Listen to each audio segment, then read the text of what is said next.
VT sir ने तो नहीं ले लिया है? हाँ?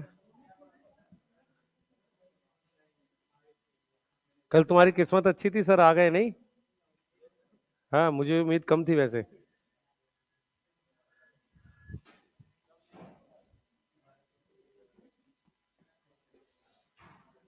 चलो भाई, अल्फा डी और बीटा डी ग्लूकोज बनाएंगे कॉपी में, जल्दी फास्ट, थोड़ा फास्ट रहेंगे, है ना?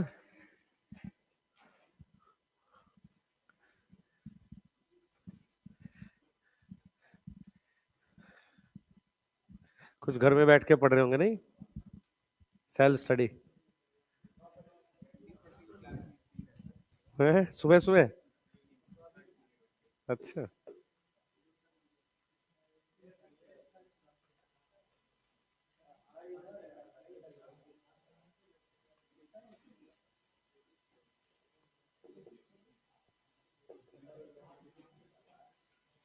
चलिए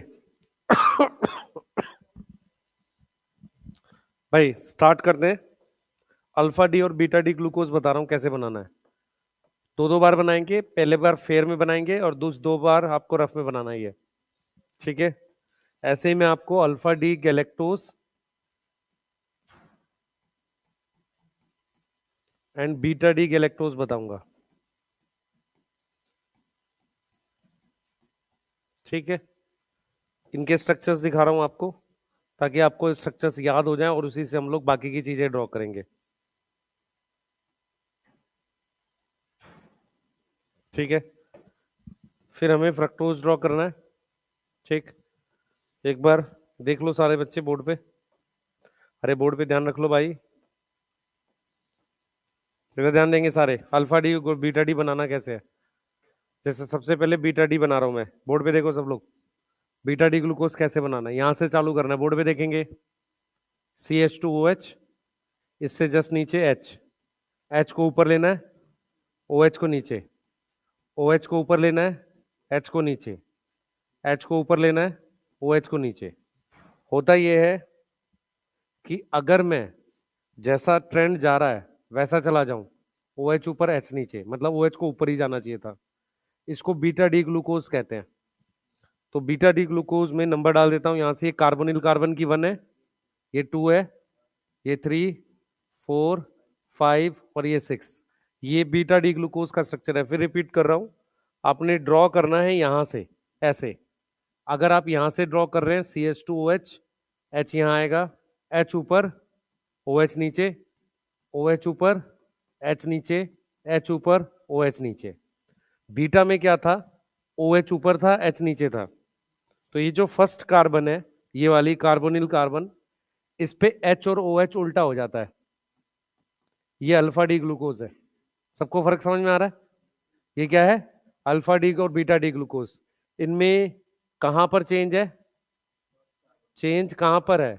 एट C1 पर। C1 जो है वो कार्बोनिल है, क्या है ये? कार्बोनिल कार्बन है, ठीक है? अगर कार्बोनिल कार्बन पर चेंज हो तो इन्हें आपस में क्या बोलते हैं? एनोमर्स। इन्हें क्या बोलते हैं आपस में? एनोमर्स। सुना है किसी ने एनोमर्स? है? एनोमर्स सुना है? सुना ना? नहीं। असल में क्या होता है, आइसोमर्स की टाइप होती है, एनोमर, एपीमर्स, ये सब। अगर फर्स्ट कार्बन पर चेंज है, जो कार्बोनिल कार्बन है, फर्स्ट कार्बन कौन सी है? कार्बोनिल कार्बन कौन सी होती है? कीटोन या एल्डिहाइड की?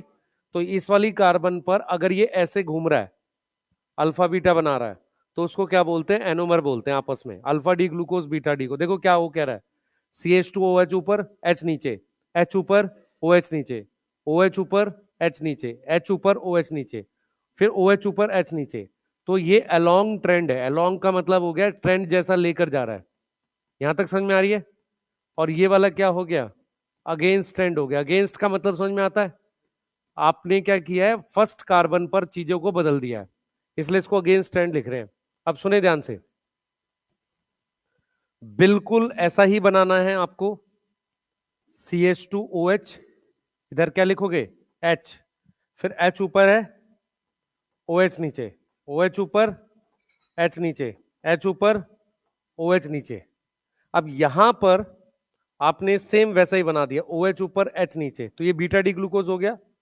अब आपने क्या किया, ये जो फोर्थ कार्बन है इसको चेंज कर दो, फोर्थ कार्बन को आप चेंज कर दो, बस OH और H। ठीक है, तो जैसे ये बीटा डी ग्लूकोज था, तो ये क्या बन गया, बीटा डी गैलेक्टोज। चेंज कहां पर है इसमें, first, second, third, fourth, fifth और सिक्स्थ। इन दोनों में कहां चेंज है, C4 में। चेंज कहां है, चेंज कहां पर है, C4 में चेंज है। सेम आप इसको बनाओ, इसका नाम क्या हो गया, बीटा डी गैलेक्टोज हो गया। क्या नाम हो गया, बीटा डी गैलेक्टोज। तो बीटा डी गैलेक्टोज और बीटा डी ग्लूकोज में फर्क समझ में आ रहा है, फिर से देखेंगे। यहां पर CH2OH, यहां क्या आएगा, H, H ऊपर, OH नीचे, OH ऊपर, H नीचे, H ऊपर, OH नीचे। ऊपर ले जाएंगे अब इसको, जल्दी बताओ। H ऊपर ले जाएंगे और OH नीचे। यहां पर भी हम चेंज करेंगे किस पर, 4 पे। 4 पे मैंने OH कर दिया और H कर दिया। नंबर डाल दो, 1 2 3 4 5 6। ठीक है, तो कहां चेंज किया है, C4 पे। इसमें और इसमें कहां चेंज है, C4 में चेंज है। इसको कह रहे हैं अल्फा डी गैलेक्टोज। किसको किसको लिखना समझ में आ गया, हाँ भाई, ये लिखना समझ में आया। मैं रिपीट कर रहा हूं जो बाद में आया, अभी ध्यान से देख लो। हमने कैसे ड्रॉ करना है, इस तरीके से बनाना है पहले तो। ठीक है, इस तरीके से हमने पहले बनाना है इसको, फिर हमने यहां ऐसे बना दिया। हमने यहां से चालू किया है, CH2OH, यहां क्या आएगा, H, H ऊपर, OH नीचे, OH ऊपर, H नीचे, H ऊपर, OH नीचे। अगर OH ऊपर और H नीचे आ जाए तो ये बीटा डी ग्लूकोज है। इस वाली पर अगर मैं घुमा दूं इसको, तो ये अल्फा डी ग्लूकोज हो जाता है। सही है, अब बीटा डी ग्लूकोज पे आप इस वाली पोजीशन को चेंज करो बस, तो क्या बन जाएगा, बीटा डी गैलेक्टोज। ऐसे ही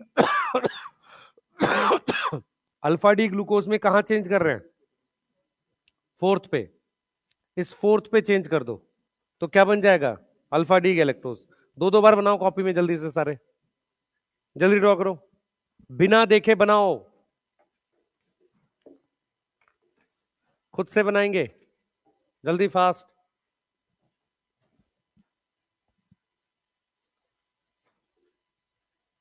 जल्दी बैठो बेटो।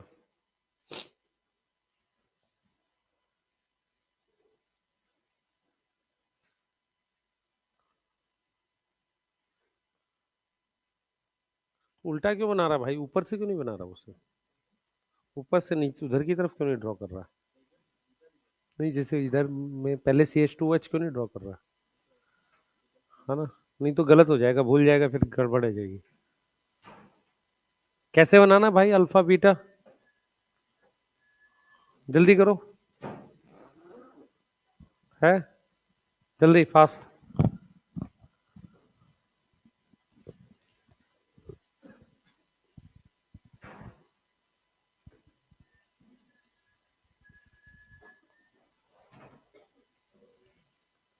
जल्दी ड्रॉ करो जरा, अल्फा बीटा ग्लूकोज और गैलेक्टोज कॉपी में।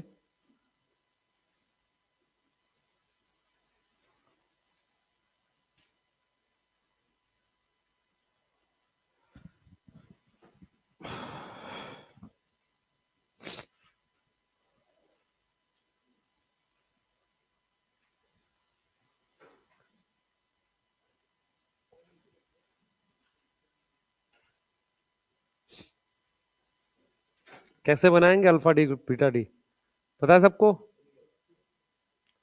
बनाओ जल्दी। दो बार बनाना है, एक बार रफ में भी बनाना है, जल्दी फास्ट, जल्दी आएगा भाई,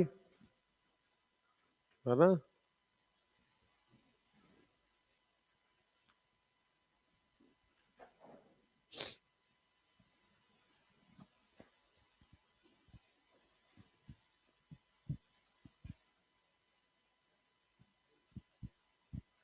बना लिया सबने, alpha D glucose beta D glucose. Draw कैसे करना है सबको समझ में आ गया? गैलेक्टोज और ग्लूकोज में फर्क समझ में आ रहा है? कहाँ फर्क है? फोर्थ कार्बन पे। कहाँ फर्क है? फोर्थ कार्बन पे। जल्दी, फास्ट। Alpha D glucose. जल्दी आया करो भाई, कहाँ रहते हो तुम? दूर रहते हो? कंकड़बाग? हाँ, आएगा स्मार्ट सिटी।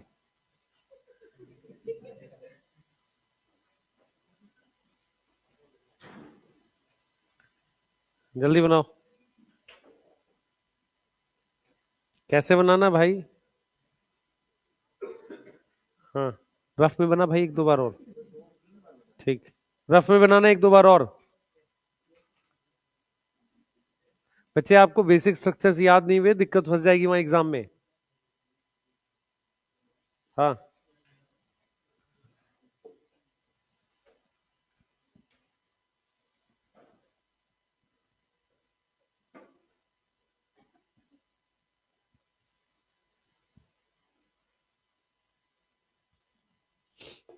चले।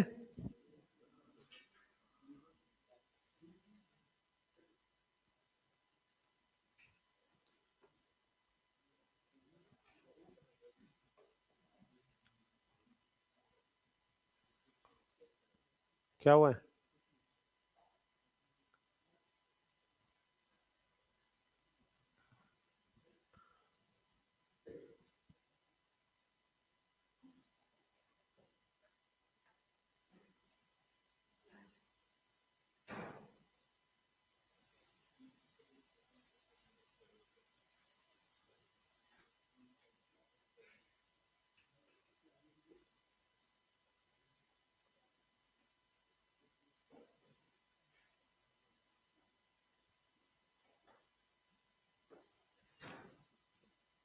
जल्दी कर ले ड्रॉ। हाँ भाई, जल्दी बताओ। है?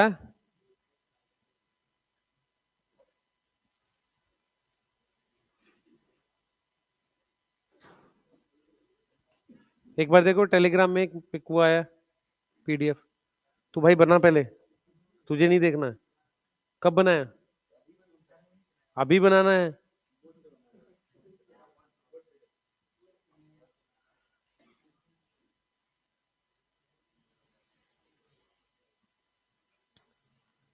किसी को मिला पीडीएफ? हाँ, हाँ, कंबाइन 68 पेजेस है। मैं आज आज और वेट करो, इसमें बायोमोलिक्यूल ऐड कर रहा हूँ, तो अपना जीरोक्स करा लो। ठीक है? नहीं, बायोमोलिक्यूल उसको दिया हुआ है, उसमें कुछ क्वेश्चन ऐड करने हैं बस। हाँ, इसी में ऐड करके मैं दूंगा आपको। अभी मत कराना जीरोक्स, आज आज और रुक जाना। इसी को सॉल्व करना आपको। ठीक है, बेचने मत लगना प्रिंट निकाल के। नहीं, सारे नहीं।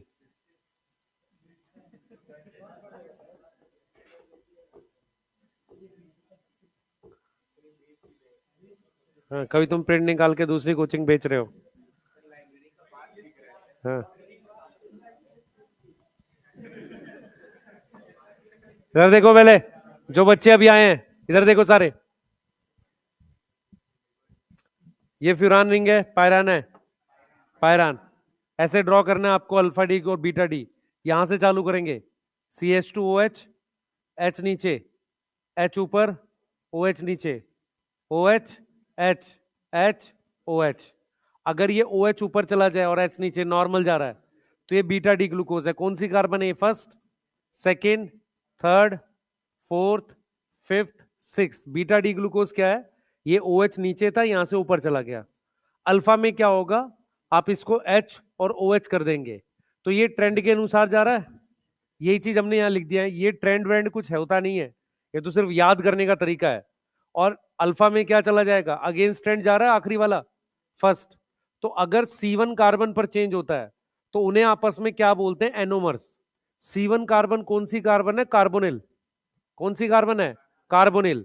अगर कार्बोनिल कार्बन पर ऐसे घूम रहा है तो उन्हें आपस में क्या बोलते हैं? एनोमर्स बोलते हैं। ये समझ में आ रहा है? अब जब बीटा डी ग्लूकोज को बीटा डी गैलेक्टोज से कंपेयर करोगे तो फर्क तुम्हें कहां दिखेगा? C4 पे। कहां दिख रहा है? C4 पे। इधर देखो, ये H ऊपर है, OH नीचे है, यहां पर OH ऊपर है, H नीचे, बिल्कुल सेम है। ठीक है, इन्हें हम बोलते हैं एपीमर। एपीमर क्या होता है सुनो पहले। सबसे पहले आइसोमर होता है जिनका फॉर्मूला कुछ सेम हो, स्ट्रक्चर अलग हो। ठीक है, उसी के अंदर कुछ दो टर्म्स और हैं, एक है एपीमर और एक है एनोमर। एनोमर का मतलब होता है जो कार्बोनिल कार्बन पर ऐसे चेंज हो जाए। समझ में आ रहा है? उनको क्या बोलते हैं हम लोग? एनोमर्स बोलते हैं। क्या बोलते हैं उनको? एनोमर्स बोलते हैं। तो जैसे अगर हम फ्रक्टोज को बनाएं, ध्यान सुनेंगे, अगर हम फ्रक्टोज को ड्रॉ करें तो फ्रक्टोज में जो रिंग होती है वो कौन से वाली रिंग है? फ्यूरान। मैंने ये बना दिया फ्यूरान, और ये बना दिया अल्फा और बीटा, दोनों फ्रक्टोज बना रहा हूं मैं। अब इधर देखो ध्यान से, अगर रिंग के अंदर 4 कार्बन है तो रिंग के बाहर 2 होंगी। यहां से चालू करेंगे CH2OH, तो H नीचे आएगा, यहां H ऊपर आएगा, OH नीचे, OH ऊपर, H नीचे। अगर OH नीचे आ जाए और CH2OH ऊपर आ जाए, क्लियर है? तो ये है मेरे पास alpha D fructose. Alpha D fructose जो है वो ट्रेंड के अनुसार है, जस्ट अपोजिट है बीटा डी ग्लूकोज का। सही है? जैसे बीटा डी ग्लूकोज क्या था बेटा? बीटा डी ग्लूकोज ट्रेंड के अनुसार था, ऐसे ही अल्फा डी फ्रक्टोज जो है वो अलोंग ट्रेंड है। समझ में आ रहा है? अलोंग ट्रेंड है। मतलब क्या हुआ? जो आखिरी वाला था ये OH नीचे आ गया, CH2OH ऊपर आ गया। काउंटिंग कहां से करेंगे? यहां से, क्योंकि इसमें ये सेकंड कार्बन कार्बोनिल है। क्यों सेकंड है? क्योंकि कीटोज था। याद करो, कीटोन ग्रुप में सेकंड कार्बन आएगी कार्बोनिल, तो इसकी जो एनोमरिक कार्बन है वो सेकंड है। अब फिर से ड्रॉ करते हैं बीटा वाले को, तो देखो कैसे लिखेंगे। यहां क्या लिख रहे हैं? CH2OH, यहां क्या लिख रहे हैं? H, H ऊपर, OH नीचे, OH ऊपर, H नीचे। अब क्या कर रहे हैं बेटा? OH को ऊपर ले गए और CH2OH को नीचे ले गए। इसको हम क्या लिख रहे हैं? बीटा डी फ्रक्टोज लिख रहे हैं। इसको हम क्या लिख रहे हैं? Beta D fructose. तो यहां पर ध्यान सुनेंगे, यहां पर ये कौन सी कार्बन है? फर्स्ट। तो ये कौन सी है? सेकेंड। ये कौन सी होगी? थर्ड, फोर्थ, फिफ्थ, और ये सिक्स्थ। तो अगर आप ध्यान से देखो, इसमें मेरे पास कार्बोनिल कार्बन और एनोमरिक कार्बन C2 है। इसमें एनोमरिक कार्बन कौन सी है? C2 है। एनोमरिक कार्बन का मतलब होता है एनोमर्स बन रहे हैं, आइसोमर की टाइप है इस C2। अब मैं जो पॉइंट्स लिख रहा हूं सुनना ध्यान से, ध्यान से देखेंगे बेटा। हमारे पास ग्लूकोज एंड गैलेक्टोज में, गैलेक्टोज में हमारे पास एनोमरिक कार्बन, एनोमरिक कार्बन या anomer is C1, and fructose में क्या है? C2 है। फ्रक्टोज में क्या है? C2 है। दूसरी चीज ध्यान सुनेंगे, अल्फा डी ग्लूकोज, या हम सिंपल लिख सकते हैं ग्लूकोज और गैलेक्टोज। ग्लूकोज और गैलेक्टोज आपस में क्या है? आपस में एपीमर्स हैं। एपीमर्स क्या होते हैं? अदर देन C1 छोड़ दो, कहां पर चेंज हो? Other than C1। तो कौन सा एपीमर है? चेंज कहां पर है? C4 पे। चेंज कहां पर है? C4 पे है। अगर मैं आपको ये स्टेटमेंट लिखूं, ग्लूकोज एंड मेनोज, ग्लूकोज और मेनोज C2 एपीमर है, इस बात का मतलब समझ में आ रहा है? इस बात का मतलब समझ में आ रहा है? मतलब आप क्या करो, बीटा डी ग्लूकोज लिखो और बीटा डी ग्लूकोज लिखकर उसकी C2 पोजीशन को बदल दो। तो आपको यहां पर 3 टर्म पढ़नी है। जैसे मान लो मैं कहूं ग्लूकोज और फ्रक्टोज आपस में आइसोमर है, ठीक है? ग्लूकोज और फ्रक्टोज क्या आपस में? आइसोमर है, उनके स्ट्रक्चर्स अलग है, रिंग अलग है, ठीक है? उसके बाद क्या होता है? अल्फा डी ग्लूकोज और beta D glucose, alpha D galactose, beta D galactose, alpha D fructose और बीटा डी फ्रक्टोज, ये आपस में क्या होते हैं? एनोमर्स होते हैं। एनोमर्स का मतलब कार्बोनिल कार्बन पे घूमता है। कार्बोनिल कार्बन इन दोनों में C1 है, और इस वाले में कार्बोनिल कार्बन कौन सी है? C2 है। कौन सी है? C2, ठीक है? अब एपीमर क्या होता है? एनोमर छोड़ के किसी भी कार्बन पे घूम जाए उसको क्या बोलते हैं? एपीमर। तो ग्लूकोज और गैलेक्टोज में कहां चेंज है? C4 पे। कहां चेंज है? C4 पे। और ग्लूकोज और मेनोज में C2 में चेंज है। समझ में आ रहा है? कहां चेंज है? C2 में। तो इसका मतलब ग्लूकोज और गैलेक्टोज कौन से वाला एपीमर है? C4 वाला। और ग्लूकोज और मेनोज कौन से वाला है? C2 वाला। मेरी बात समझ में आ रही है? बोलो। एपीमर एनोमर समझ में आ रहा है? बोलो। एनोमर्स जो होते हैं वो कौन सी कार्बन पे घूमते हैं? कार्बोनिल कार्बन, जरूरी नहीं C1 हो, कार्बोनिल कार्बन। फ्रक्टोज में C2 है, सही है। और एपीमर कहां घूमते हैं? अदर देन कार्बोनिल कार्बन पे। कहीं और पे चेंज हो रहा हो तो नहीं क्या बोलेंगे? एपीमर बोलेंगे। क्या बोलेंगे? एपीमर। तो एनोमर, एपीमर। अच्छा मान लो तुमसे कोई पूछे कि भाई अल्फा डी ग्लूकोज और बीटा डी गैलेक्टोज आपस में क्या है? अब ध्यान से देखो, अल्फा और डी ग्लूकोज और बीटा डी गैलेक्टोज में दो जगह चेंज है, एक C1 पर भी है, एक C4 पे भी है। तो फिर कोई और ऑप्शन नहीं, आप आइसोमर बोल दो। समझ में आ रहा है? भाई अल्फा डी ग्लूकोज और अल्फा डी गैलेक्टोज कहां चेंज है? C4 में। तो ये दोनों क्या हो गए? एपीमर। ऐसे ये दोनों एपीमर हो गए। ये दोनों क्या हो गए? एनोमर। ये दोनों क्या हो गए? एनोमर। ये दोनों क्या हो गए? Anomer. Epimer other than carbonyl. तो कौन कौन से एपीमर है? ग्लूकोज और गैलेक्टोज। कौन सा एपीमर है? C4 वाला। ग्लूकोज और मेनोज C2 वाला एपीमर है। यहां तो कोई दिक्कत है किसी को? बोलो। सही है। मैनिटॉल क्या होता है? मेनोज से बनता है। किससे बनेगा? मेनोज से। ठीक है, मेरी बात सुनेंगे ध्यान से। मेनोज जो है, सुना है सबने? मेनोज में कार्बन की चेन होगी ऐसे, कार्बन की मान लो चेन होगी, कितनी कार्बन होगी? 6। ठीक है, यहां CHO ग्रुप होगा। अगर मैं इस CHO को CH2OH में कन्वर्ट कर दूं, कैसे करेंगे? रिडक्शन। CHO एल्डिहाइड को CH2OH में कैसे कन्वर्ट करोगे? रिडक्शन कर दिया आपने। तो जब आपने रिडक्शन कर दी, CH2OH बना दिया, तो अब वो मेनोज से मैनिटॉल बन जाता है। ठीक है, मेनोज शुगर होती है, मैनिटॉल उसकी कौन सी फॉर्म होती है? शुगर अल्कोहल होता है। क्या होता है वो? Sugar alcohol. एल्डिहाइड ग्रुप को किस में कन्वर्ट कर देते हैं? अल्कोहल में। तो मेनोज से जो शुगर अल्कोहल बनती है उसका नाम क्या होता है? मैनिटॉल। क्या नाम होता है? मैनिटॉल होता है। हो जाएगा? बोलो। कर लेंगे? पहले ये बनाओ स्ट्रक्चर सारे जल्दी। अब आपको डाइसेक्राइड बनवाने हैं, जल्दी करो, जल्दी फास्ट।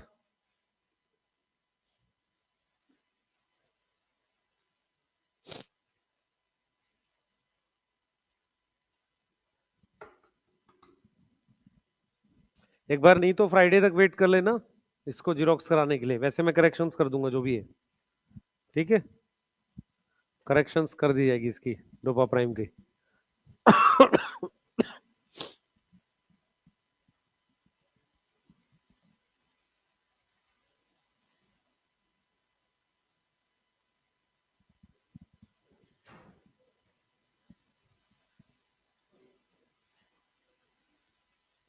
लिख लिया?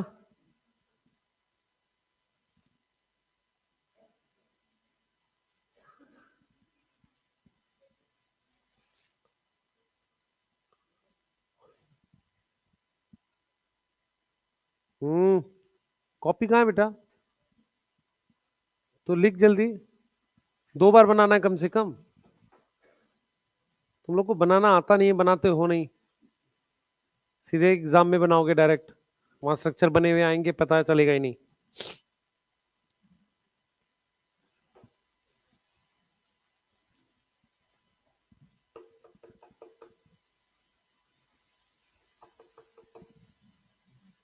हो गया? ग्लूकोज, गैलेक्टोज और फ्रक्टोज हो गया। मैनोज समझ में आ गया? आइसोमर, एपीमर, एनोमर, ध्यान रखना। एनोमरिक कार्बन किसको बोलते हैं? कार्बोनिल कार्बन को। ठीक है, यस। चलिए बनाइए जल्दी से, जल्दी, फास्ट।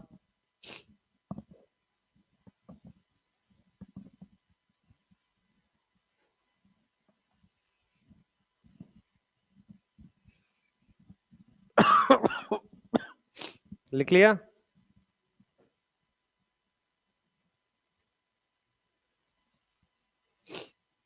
जल्दी करो बेटा।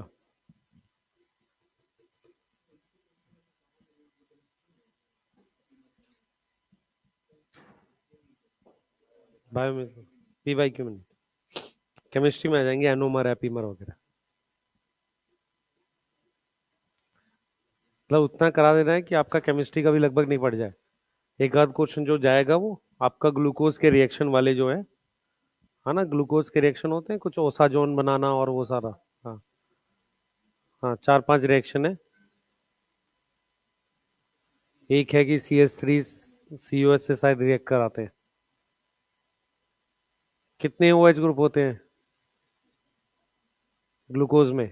5 OH ग्रुप है, तो वो पेंटा एसीटेट बनाता है, ऐसे करके कुछ रिएक्शंस है ना। CH3 COH के साथ कुछ करता है ऐसे रिएक्शन। फिर कार्बोनिल के लिए कुछ रिएक्शन है उसके। ठीक है। ठीक। तो वो रिएक्शंस आप कहाँ पढ़ोगे? ऑर्गेनिक में। ठीक है। और कुछ नहीं करना, अगर आपको कोई वैसा है, कोई नोट्स उठा के अपने बायो वाली में ही लिख लेना, ज्यादा नहीं होगा, एक पेज चिपकाना पड़ेगा। केमिस्ट्री में मान लो आप कब पढ़ोगे आगे जाके, कब आएगा पता नहीं हमें, लेकिन ग्लूकोज के जो रिएक्शंस हैं उनको उठाकर एक पेज में लिख कर अपनी इसी में बायो वाली में लगा दो, जिससे क्या होगा, काम खत्म हो जाएगा। सही है। नहीं तो फिर वहां अलग पढ़ोगे, फिर कुछ और आएगा। क्लियर? आसान रिएक्शंस, ऐसा कुछ है नहीं उसमें, 4-5 रिएक्शंस है बस। ठीक है। उसके अलावा और कोई मुश्किल क्वेश्चन इसका आएगा नहीं। बायोमोलिक्यूल आसान आता है केमिस्ट्री वाला। ठीक है, जल्दी लिखेंगे, हो गया? जल्दी, फास्ट।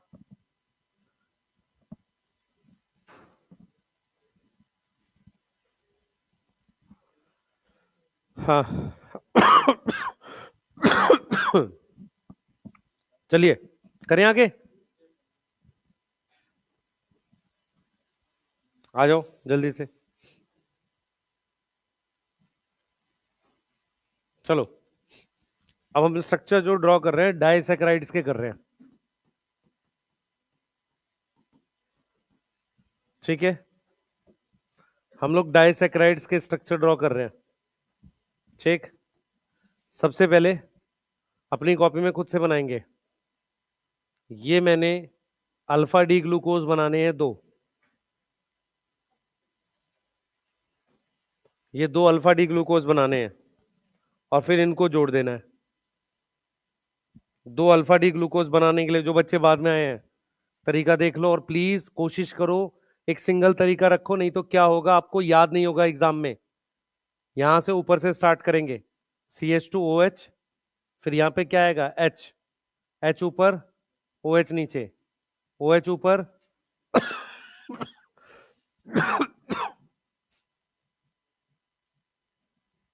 OH ऊपर, यहाँ H नीचे, H ऊपर, OH नीचे।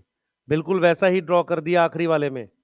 जो फर्स्ट कार्बन है हमारे पास, उसको हमने वैसा ही ड्रॉ कर दिया जो सेकंड था उसके जैसा। ये बन गया कौन सा ग्लूकोज? Alpha D glucose. ये दिख रहा है सबको? ठीक है। हाँ भाई, यहां पे आते हैं, CH2OH, फिर क्या आएगा, H, H ऊपर, OH यहाँ, OH, H, फिर यहां पर ऊपर H, यहाँ OH, HOH। ये भी हमने क्या बना दिया है, दोनों अल्फा डी ग्लूकोज हैं। दोनों क्या है, अल्फा डी ग्लूकोज है। सबको दिख रहा है? यहां पर फर्स्ट कार्बन है ये सेकंड, ये थर्ड, ये कौन सी है, फोर्थ, ये फिफ्थ, और ये कौन सी है, सिक्स्थ। अब ध्यान से देखो, ध्यान से देखेंगे बेटा,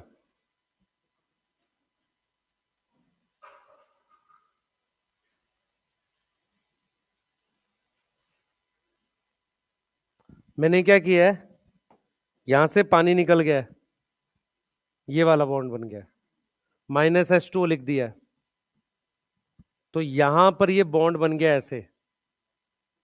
ठीक है, इसको हम नाम दे रहे हैं ग्लाइकोसिडिक। अब ये जो ग्लाइकोसिडिक है, ये ओ ग्लाइकोसिडिक है। अगर किसी को याद हो, एन नाइट्रोजिनस बेस में और शुगर में वो कौन सा था, एन ग्लाइकोसिडिक था। कहाँ एच?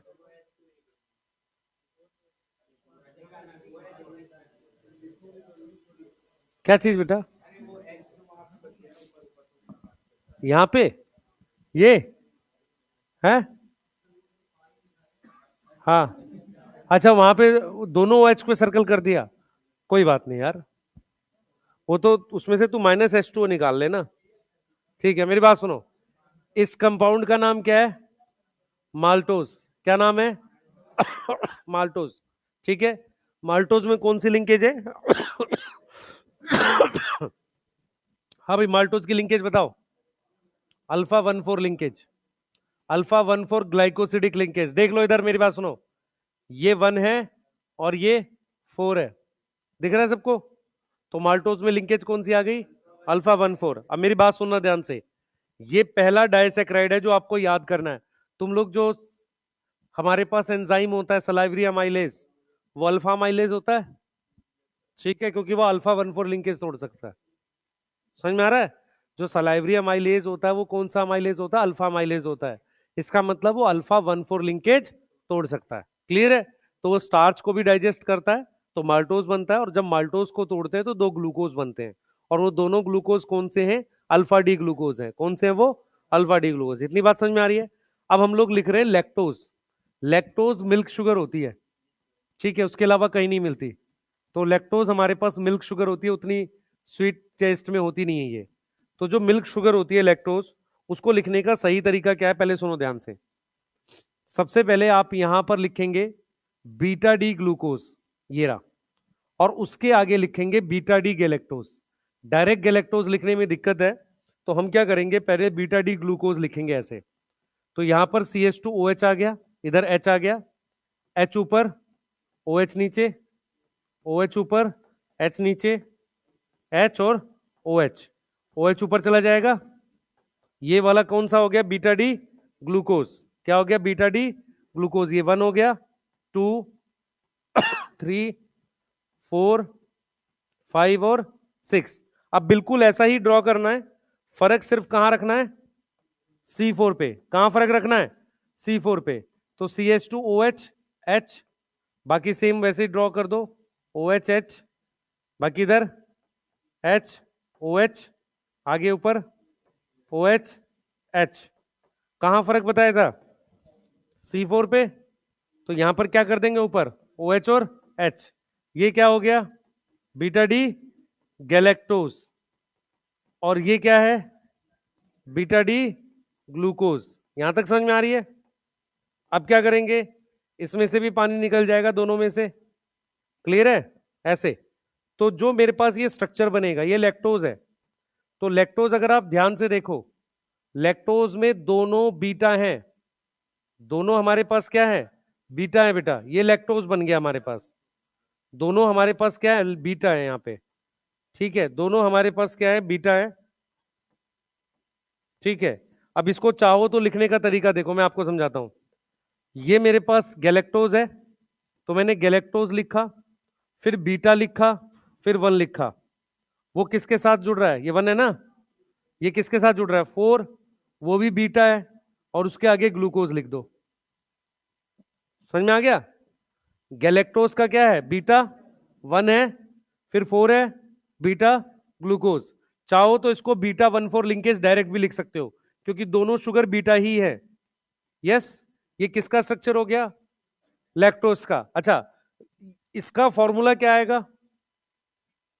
C12H22O11। इसका भी यही आएगा। समझ में आ रहा है? समझ में आ रहा है ये चीज? ये किसका स्ट्रक्चर हो गया? लैक्टोज का। मेरी बात सुनेंगे ध्यान से सारे बच्चे। हमारे पास ग्लूकोज, ध्यान सुनेंगे, 3 मोनोसैकेराइड्स हैं जो आपके खाने के डाइजेशन में बनते हैं। एक है ग्लूकोज, ठीक है, जो स्टार्च के डाइजेशन से बनता है। दूसरा है आपके पास फ्रक्टोज, जो फ्रूट्स में, हनी में, वहां मिलता है। और तीसरा आपके पास है गैलेक्टोज। ये तीनों ग्लाइकोलिसिस में एंटर करते हैं। ग्लूकोज और फ्रक्टोज तो डायरेक्टली एंटर कर जाते हैं, गैलेक्टोज को ग्लूकोज में कन्वर्ट करना पड़ता है, तब वो एंटर करता है। समझ में आ रही है? पहले सुन लिया करो काम की बातें। आपके खाने में जो भी कार्बोहाइड्रेट हैं, वो मेनली 3 शुगर में टूटते हैं, ग्लूकोज, फ्रक्टोज, गैलेक्टोज। ग्लूकोज और फ्रक्टोज डायरेक्टली ग्लाइकोलिसिस में एंटर कर जाते हैं। ग्लूकोज एक तो मिलता है स्टार्च में, दूसरा आपको कहां मिल जाता है? दूसरा आपको मिल जाता है ग्रेप्स में। ग्रेप्स में ग्लूकोज होता है, बाकी सारे फ्रूट्स में फ्रक्टोज होता है। हनी जो है कलेक्शन है नेक्टर का, नेक्टर फ्लावर से मिलता है, तो हनी में भी फ्रक्टोज होता है। समझ में आ रहा है? हनी में भी क्या होता है? फ्रक्टोज होता है। तीसरी चीज क्या है कि अगर आप मिल्क कंज्यूम करते हो तो मिल्क को तोड़ने के लिए एंजाइम चाहिए लैक्टेज। तो लैक्टेज किसके बीच का बॉन्ड तोड़ेगा? ग्लूकोज और गैलेक्टोज के बीच का। माल्टेज किसका तोड़ेगा?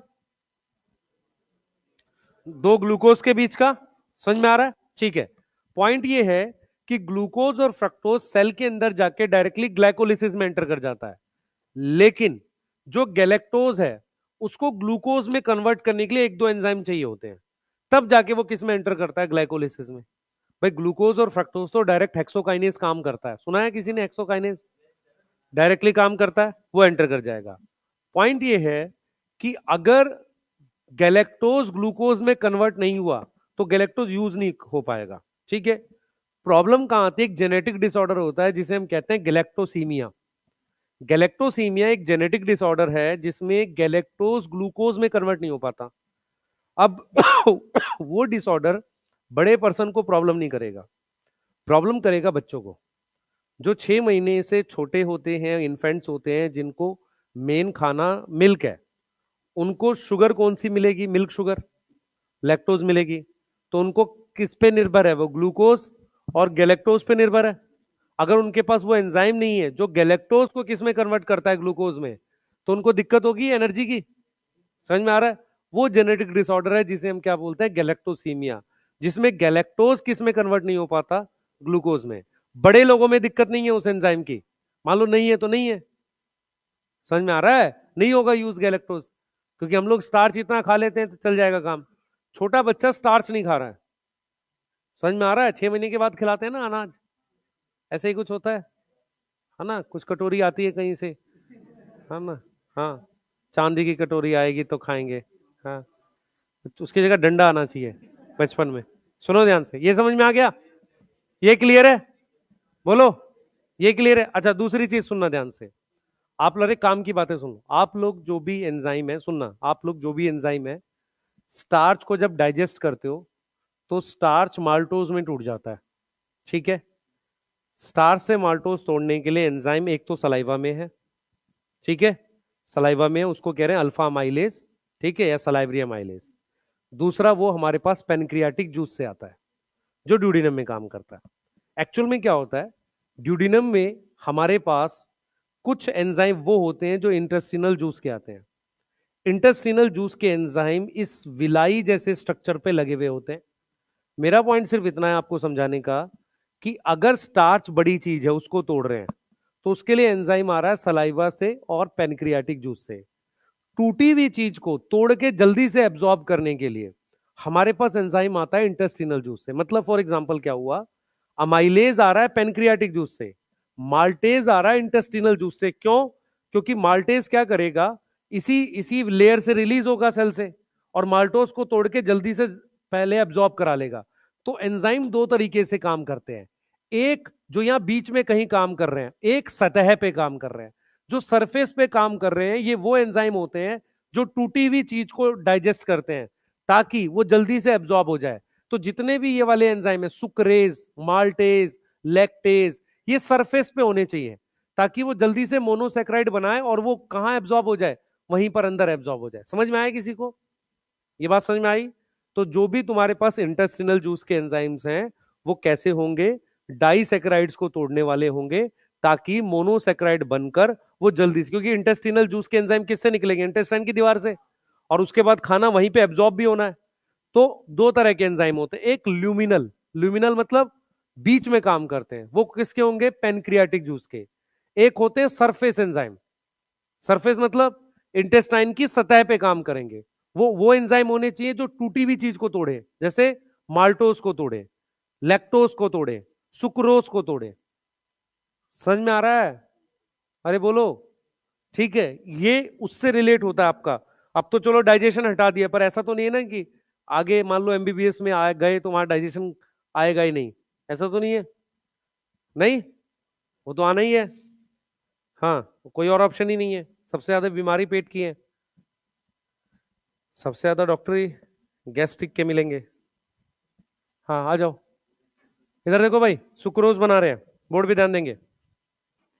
पहले सुक्रोज का भी स्ट्रक्चर देख लो। सुक्रोज का स्ट्रक्चर बनाते हुए सबसे पहले आप बनाओगे alpha D glucose. Alpha D glucose को जोड़ोगे बीटा डी फ्रक्टोज से। बोर्ड पे ध्यान देंगे। वाई अल्फा डी ग्लूकोज, क्योंकि उस पे जो फर्स्ट कार्बन आएगी वो नीचे की तरफ आ जाएगी, इसलिए अल्फा डी ग्लूकोज बनाना है। बोर्ड पे ध्यान देंगे सारे बच्चे। और फिर मेरे को बनाना है बीटा डी फ्रक्टोज। इधर देखो सारे, ये हमने अल्फा डी ग्लूकोज बना दिया, तो यहां से क्या लिखूंगा मैं, CH2OH, इधर आएगा H, H ऊपर, ठीक है, OH ऊपर, H, H ऊपर, OH। तो मुझे क्या करना है, OH नीचे चाहिए, ठीक है। अब यहां पर मैंने बनाना है बीटा डी फ्रक्टोज, तो बीटा डी फ्रक्टोज में OH ऊपर चला जाएगा लास्ट में, जो फर्स्ट वाला है ना सर C2 वाला, वो ऊपर जाएगा। देखो कैसे, यहां से ड्रॉ किया, CH2OH, H इधर, H ऊपर, OH नीचे, OH ऊपर, H नीचे। अब OH ऊपर चला गया और CH2OH नीचे आ गया। अब नंबर डालो इस पे, फर्स्ट, सेकेंड, ये थर्ड, फोर्थ, फिफ्थ और सिक्स्थ। ये क्या है, फर्स्ट, सेकेंड, थर्ड, फिफ्थ और सिक्स्थ, ठीक। अब आपको एक चीज समझनी है, मैंने इन दोनों को जोड़ दिया, ठीक है। अब इन दोनों को जब मैंने जोड़ा, ध्यान देंगे, इन दोनों को जब मैंने जोड़ा तो यहां पर मेरे पास ये बॉन्ड बन गया।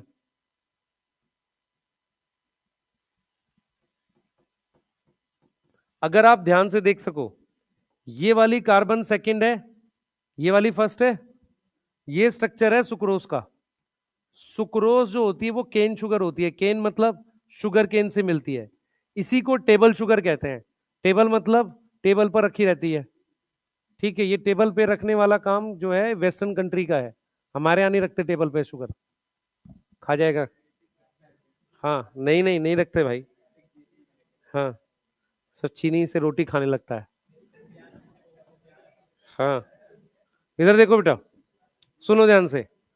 तो अब यहां पर एक कॉन्सेप्ट बनता है, सुनेंगे सब। सबसे पहले सबसे इंपॉर्टेंट कॉन्सेप्ट है रिड्यूसिंग नॉन रिड्यूसिंग शुगर। इधर देखो, रिड्यूसिंग और नॉन रिड्यूसिंग का कॉन्सेप्ट यहीं से सॉल्व होगा। सबसे पहले हम लोग लिखते हैं ए, रिड्यूसिंग शुगर वो होती है जो टॉलरेंस और फैलिंग का टेस्ट देती है। गिव टॉलरेंस, टॉलरेंस क्या होता है, एजी होता है, सीयू होता है। हाँ भाई, टॉलरेंस क्या होता है, सीयू होता है, पक्का पता है किसी को? टॉलरेंस एजी होता है, सीयू होता है?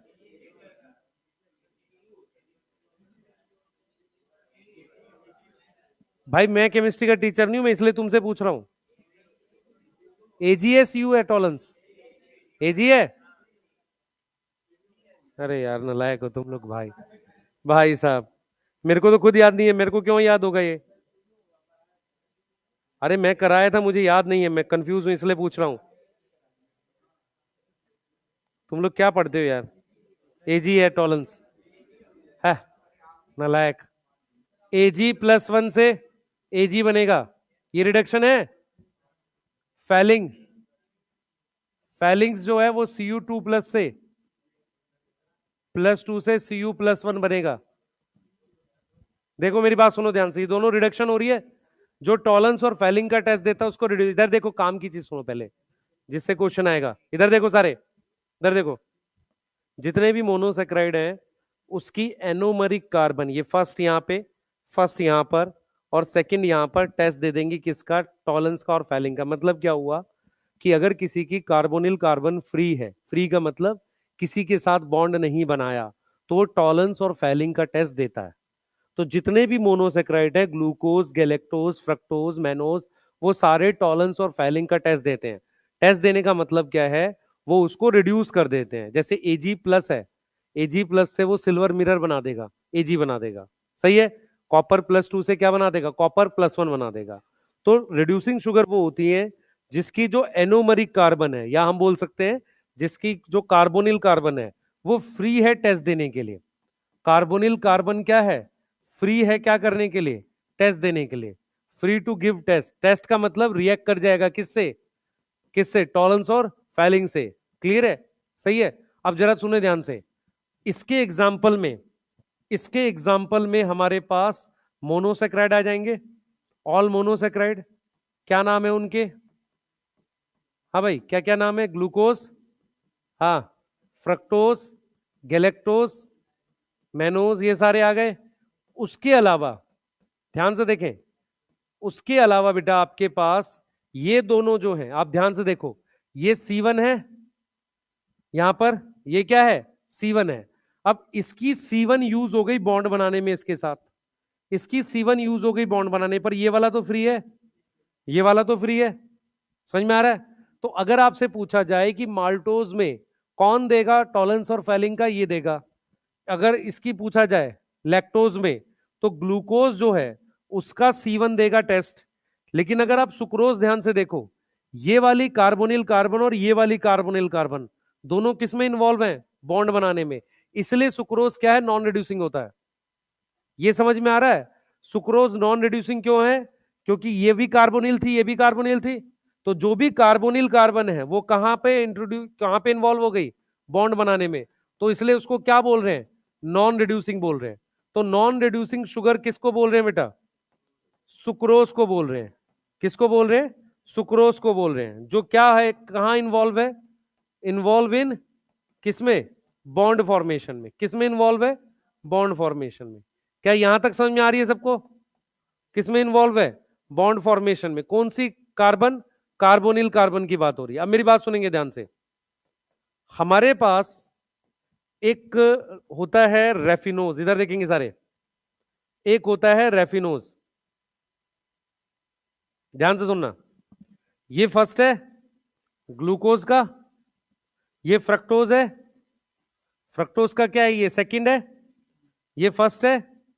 यहां बॉन्ड बन गया, दिख रहा है सबको? अब क्या हुआ? ये गैलेक्टोज है, इसका फर्स्ट इसके 4 के साथ बॉन्ड बना लिया, इसको कह रहे हैं रेफिनोज। ये एक ट्राइसेक्राइड होता है। ये क्या है? एक ट्राइसेक्राइड। इसमें 3 अलग अलग शुगर है। कौन कौन सी है?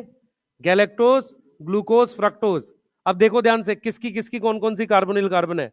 इसकी फर्स्ट इन्वॉल्व हो गई, इसकी फर्स्ट इन्वॉल्व हो गई, इसकी सेकंड। तो रेफिनोज जो है, रेफिनोज, रेफिनोज रिड्यूसिंग हुआ, नॉन रिड्यूसिंग हुआ? नॉन रिड्यूसिंग हुआ। तो रेफिनोज भी हमारे पास क्या आ जाएगा? नॉन रिड्यूसिंग आ जाएगा। यस, रेफिनोज क्या आ जाएगा? नॉन रिड्यूसिंग आ जाएगा। कितने लोगों ने सुना है एक शुगर होती है कॉकरोच के हेमोलिम्फ में, उसे कहते हैं ट्री हेलोज। क्या नाम है? Tree halos. अब मेरी बात सुनेंगे ध्यान से। जिन बच्चों को क्वेश्चन में फीलिंग आती है उनको ट्राइसेक्राइड में ट्री हेलोज याद आता है। समझो, ट्री हेलोज डायसेक्राइड है, ट्राइसेक्राइड नहीं है। ट्राइसेक्राइड का एग्जांपल क्या है? रेफिनोज। ट्री हेलोज जो है वो कहां मिलता है? इन हेमोलिम्फ ऑफ कॉकरोच। सुना है हमने हेमोलिम्फ? तो हेमोलिम्फ ऑफ कॉकरोच में मिलता है। और इसमें मेरे पास अल्फा 1 1 लिंकेज होती है। कौन सी लिंकेज होती है? अल्फा 1 1 लिंकेज होती है। अगर किसी में 2 अल्फा शुगर है और दोनों 1 1 से जुड़ी है, वो रिड्यूसिंग है नॉन रिड्यूसिंग होगी? Non reducing. समझ पा रहे हो? अरे अगर 1 1 से जुड़ गया तो रिड्यूसिंग हुआ, नॉन रिड्यूसिंग हुआ? नॉन रिड्यूसिंग होगा। क्लियर है? तो रिड्यूसिंग और नॉन रिड्यूसिंग के लिए कौन सी कार्बन फ्री होनी चाहिए? Carbonyl carbon. तो जितने मोनोसेक्राइड हैं सारे रिड्यूसिंग है। डायसेक्राइड में माल्टोज और लैक्टोज रिड्यूसिंग है। क्लियर है? बोलो। और सुक्रोज क्या है? Non reducing. क्यों? क्योंकि उसकी दोनों कार्बोनिल कार्बन कहां इन्वॉल्व हो गई? बॉन्ड बनाने में। क्लियर है? सही है। रिड्यूसिंग का मतलब टॉलरेंस और फैलिंग को रिड्यूस करेगा। ये एक्वस लिखूंगा एजी प्लस को, कि सॉलिड लिखूंगा? आयन है ना, ये एक्वस होगा, ये सॉलिड होगा, ये दोनों एक्वस होंगे। तो इसमें बोला जाता है कि एजी प्लस को सिल्वर मिरर में कन्वर्ट करता है। एजी सॉलिड हुआ ना, तभी तो मिरर दिखेगा। क्लियर है? ये वाली बात समझ में आ रही है? Reducing non reducing. तो नॉन रिड्यूसिंग में आपने 3 याद कर लेने। सुक्रोज तो करना ही है। उसके अलावा आप क्या याद कर लोगे? रेफिनोज। रेफिनोज क्या है? ट्राइसेक्राइड है। क्या है? ट्राइसेक्राइड है। ठीक है। उसके बाद ट्री हेलोज। ट्री हेलोज कहां मिलता है? कॉकरोच के हेमोलिम्फ में। कौन सी लिंकेज है उसमें? अल्फा 1 1। यहां तक ठीक है? बोलो। सही है? बनाइए बैक स्लाइड। यस, है? फेलोज नहीं लिखवाया था क्या? मुझे क्या पता। हाँ, मुझे क्या पता कहाँ से आता है। तुझे क्या लग रहा है कॉकरोच खोले पहले पता करें? हाँ, कोई नहीं, कहीं से तो आता होगा। हाँ, कॉकरोच से पूछना।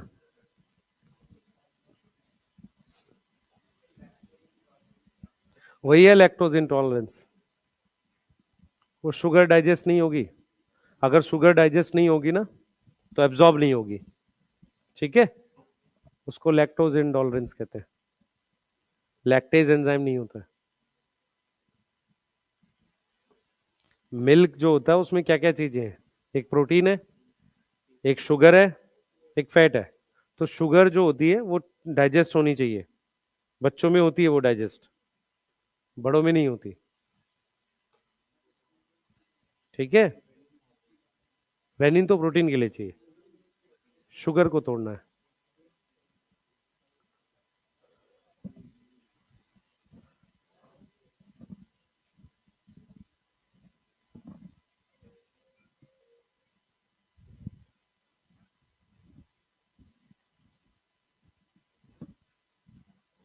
जल्दी करो भाई, लिख लिया? हम्म।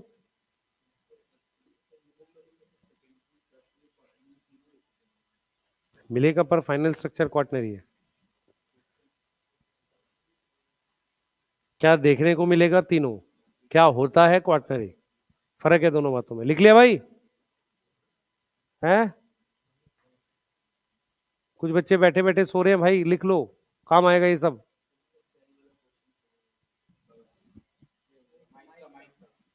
अच्छा, ये क्या होता है?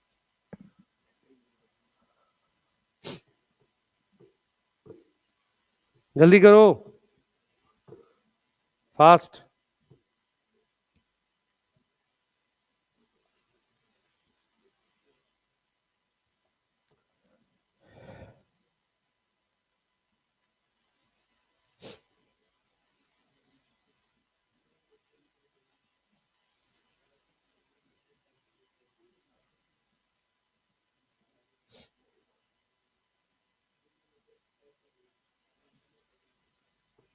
क्या नहीं आया बता।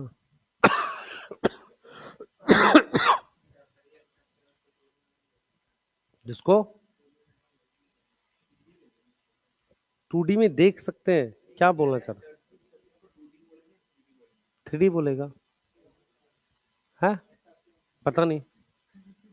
तू समझ नहीं रहा है, तू पूछ रहा है कि टर्सरी को 2D बोलेंगे या 3D बोलेंगे। हम लोग 1 डिग्री 2 डिग्री, ये फोल्डिंग बेस्ड बोलते हैं। क्या बोलते हैं? फोल्डिंग। जब फोल्ड होके आ जाता है तो 3D स्ट्रक्चर बन जाता है। वो 3D मतलब 3 डायमेंशन प्रॉपर स्ट्रक्चर बनता है, इसलिए 3D बोलते हैं। ठीक है, प्रॉपर एक वूल जैसा बन जाता है। क्वाटनरी कई 3D मिलके बना हुआ है ना? हाँ, अब तू जो पूछ रहा है वो ये पूछ रहा है कि वो 3D में ही दिखेगा क्या? 2D में ड्रॉ कर ले। मान ले फोन तेरे को ड्रॉ करना है तो तू 2D में बना ले। वो ड्रॉ करने की बात अलग है, पर होता तो 3 डायमेंशनल ही है चीजें। चले भाई आगे। ये वाला लिख लिया? जल्दी। अरे रिड्यूसिंग नॉन रिड्यूसिंग कर लोगे? हाँ।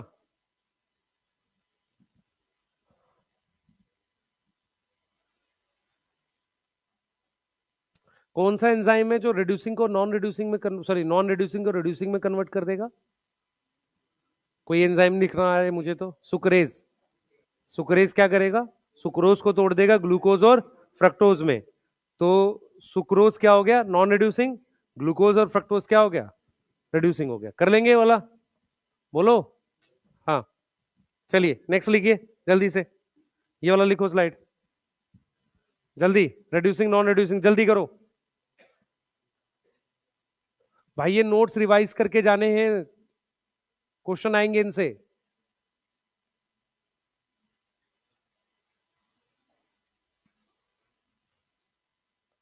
और कल बायोमोलिक्यूल तैयार करके आना सब लोग, क्लास में पूछूंगा पहले मैं।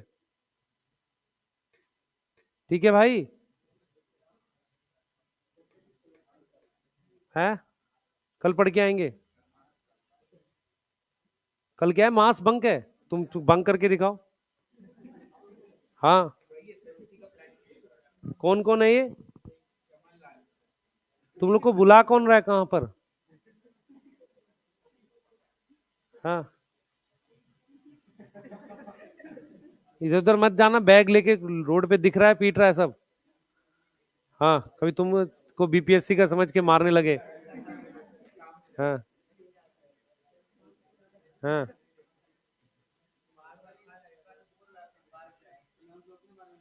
हाँ, उसमें तो आ जाएगा टीवी पे, पर पिटते हुए आएगा, फायदा नहीं। हाँ, घर वाले कहेंगे पता नहीं कहाँ पिट रहा है, पढ़ने भेजा था। हाँ, कोई नहीं बचाएगा भाई, दौड़ा दौड़ा के मार रहे हैं वहां पे।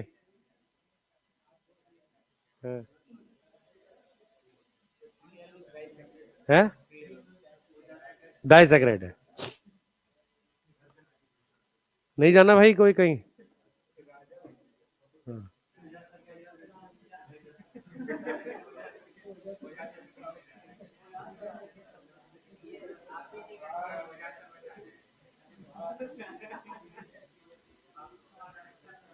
तुम्हें नहीं बचाना है कोई भी, पढ़ लो चुपचाप।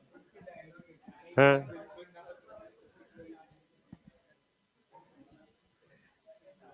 तुम लोग कुछ नहीं करोगे, कल के दिन पूरे दिन मोटिवेशनल रील देख के सो जाओगे, और कोई काम नहीं है तुम्हें। है ना, साल भर फिर से रीस्टार्ट और ये सब देख के ना। हाँ, तुम लोग खोजोगे कोई वीडियो जहां पे कमेंट करनी है कि अब मैं फिर से करूंगा। हाँ।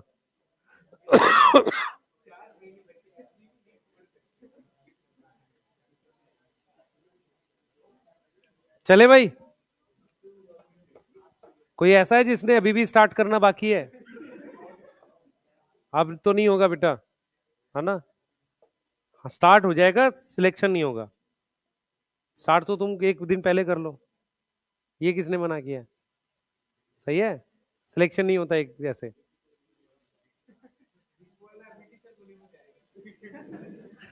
पहले सिलेबस तो हो जाए तेरा, सिलेक्शन तो बाद में होगा।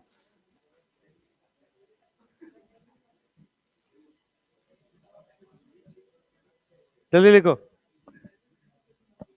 बच्चे, जिन्होंने लिख लिया एक बार पढ़ लो उसे। अभी तक जो भी हमने करने हैं, स्ट्रक्चर्स हैं हमारे पास, है ना। एपीमर, एनोमर, आइसोमर, ये क्वेश्चन आ सकता है। रिड्यूसिंग, नॉन रिड्यूसिंग आ सकता है। बॉन्ड्स आ सकते हैं, जैसे माल्टोज में अल्फा 1,4 है, ठीक है। और लैक्टोज में बीटा 1,4 है। और 1,2 किस में है? सुक्रोज में। सुक्रोज में क्या है? बी 1,2 है, ठीक है। 1,2 ग्लाइकोसिडिक लिंकेज है। बॉन्ड्स आ सकते हैं, रिड्यूसिंग, नॉन रिड्यूसिंग आएगा, एनोमर, एपीमर, ये क्वेश्चंस आएंगे, ठीक है। और वो क्वेश्चन कैसे देगा? सुक्रोज का मोनोमर क्या है, तो उसमें क्या करता है केमिस्ट्री में, ऐसे लिखता है ग्लूकोपाइरानोज। तो ग्लूकोज का पायरानोन का स्ट्रक्चर है ना, सही है। और फ्रक्टोज में क्या है? फ्यूरेनोज है। फ्रक्टोज में क्या है? फ्यूरान है ना। समझ में आ रहा है? तो इस तरीके से देगा वो केमिस्ट्री में, अगर केमिस्ट्री का क्वेश्चन देना है। क्लियर है? पायरेनोज समझ में आ रहा है सबको, जिसमें पायरान रिंग है, और फ्यूरेनोज फ्यूरान रिंग है। तो फ्रक्टोज हमारे पास फ्यूरेनोज है, ग्लूकोज, गैलेक्टोज और मेनोज पायरेनोज है। क्लियर है? ये वाली बातें ध्यान रखनी है हमने। चलो आगे चले फटाफट से। आ जाओ, जल्दी करो यार। देखो, एनसीईआरटी में बहुत कम दे रखा है कार्बोहाइड्रेट वगैरह, बायो वाली में। पर ये केमिस्ट्री के हिसाब से कुछ कुछ क्वेश्चंस यहाँ पे कंप्लीट कर रहे हैं। और यही क्वेश्चन आते हैं, बहुत एक्स्ट्रा ऑर्डिनरी क्वेश्चन नहीं आते बायोमोलिक्यूल से। Reducing, non reducing, invert sugar किसे कहते हैं? सुक्रोज को इन्वर्ट शुगर कहते हैं, ठीक है। सुक्रोज को इन्वर्ट शुगर क्यों कहते हैं वो भी बता रहा हूं आपको। क्लियर? जल्दी लिख लिया?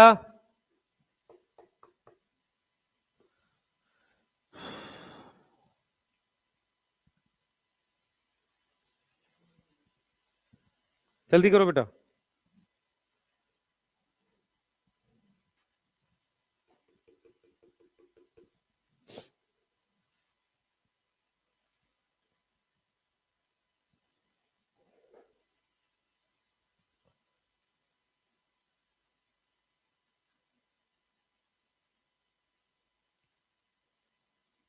चले आगे।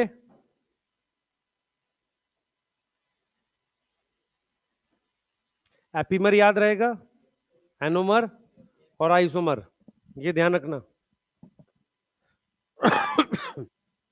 ग्लूकोज फ्रक्टोज आइसोमर है, और राइबोज और डीऑक्सीराइबोज, राइबोज और डीऑक्सीराइबोज आइसोमर है। मॉलिक्यूलर फॉर्मूला डिफरेंट है ना, ध्यान रखना, वहां पे पता चला क्वेश्चन गलत करके आ रहे हो तुम। सही है, फॉर्मूला अलग है उसका, राइबोज डीऑक्सीराइबोज का, क्वेश्चन गलत हो जाएगा इतनी देर में।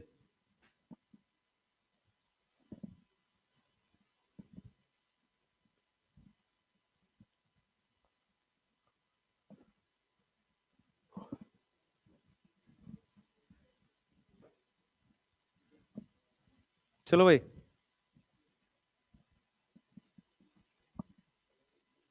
लिख लिया? अब तो लिख लिया होगा नहीं?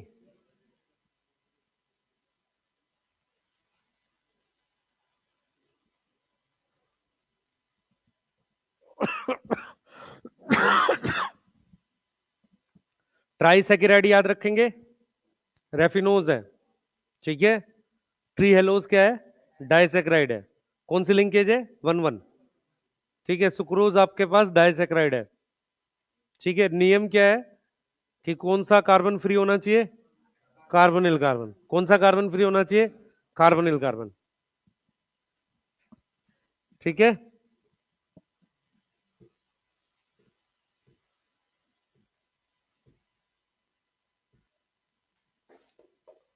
चलिए करें नेक्स्ट, आ जाओ स्टार्च पे आ जाओ फटाफट से।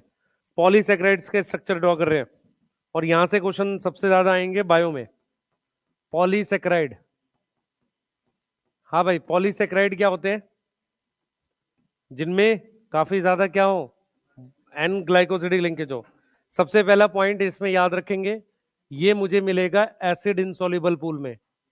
कहां मिलेगा ये? एसिड इनसॉल्युबल पूल में। दूसरी चीज जो आपको ध्यान रखनी है पॉलीसेक्राइड के लिए, वो ये ध्यान रखनी है, स्टोरेज और स्ट्रक्चरल दो तरीके के होते हैं। तो हमारे पास सबसे पहले होता है स्टोरेज। स्टोरेज में मेरे पास आ जाएगा स्टार्च, ग्लाइकोजन और इन्यूलिन। स्टार्च, ग्लाइकोजन और कौन सा है? इन्यूलिन। इन्यूलिन फ्रक्टोज का पॉलीमर होता है। किसका पॉलीमर होता है? फ्रक्टोज का। सबसे पहले हम स्टार्च का स्ट्रक्चर देख रहे हैं, बोर्ड पे ध्यान रखेंगे सारे बच्चे। स्टार्च का स्ट्रक्चर बहुत इंपॉर्टेंट है, और उसको समझना है आपने। पहले इधर देखो सारे, हमारे पास ये हमने इस तरीके से रिंग बना दी।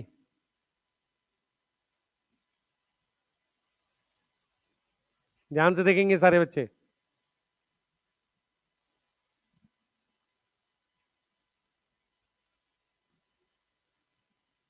ऐसे रिंग बना रहे हैं हम लोग, और ये सारी रिंग अल्फा डी ग्लूकोज है। सारी रिंग कौन सी है? अल्फा डी ग्लूकोज है। बोर्ड पे ध्यान दो बेटा, इधर देखो, ये हमने यहां ये ऐसे इसको किया है, ठीक है। यहां पे ध्यान देंगे सारे बच्चे, हमने ये अल्फा डी ग्लूकोज की रिंग्स हैं ये सारी। हमारे पास ये अल्फा डी ग्लूकोज की रिंग है। 2 मिनट रुक के बनाना। इधर देखो बेटा, कुछ इस तरीके से हम लोग इसको ड्रॉ कर रहे हैं। देखो हम क्या कर रहे हैं, पहले समझो। यहां पर ये 1 4 लिंकेज दिख रही है सबको? सबको ये दिख रही है 1 4 है? 1 4 दिख रही है। यहां पर 4 होगा, यहां पर क्या होगा? 1, यहां 4 ऐसे। तो ये 1 4 लिंकेज हो गई। यहां पर 1 है हमारे पास, ये 1 इसके CH2OH के साथ जुड़ रहा है ऐसे। तो ये 1 है, यहां पर 1 है, और ये क्या हो गया? 6। फिर ये 1 4 जुड़ गया ऐसे, फिर ये 1 4 जुड़ गया, और ये क्या जुड़ गया? इस तरीके से 1 4 जुड़ गया। तो जो स्टार्च का स्ट्रक्चर होता है एग्जैक्टली ऐसा होता है। बोर्ड पे ध्यान दो सारे, इस तरीके का स्ट्रक्चर होता है बेटा, ऐसा, इस तरीके का स्ट्रक्चर होता है स्टार्च का।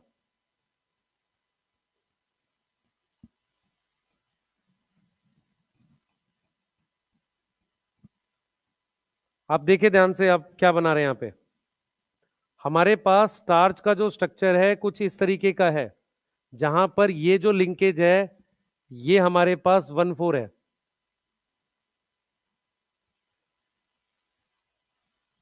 ये देखो,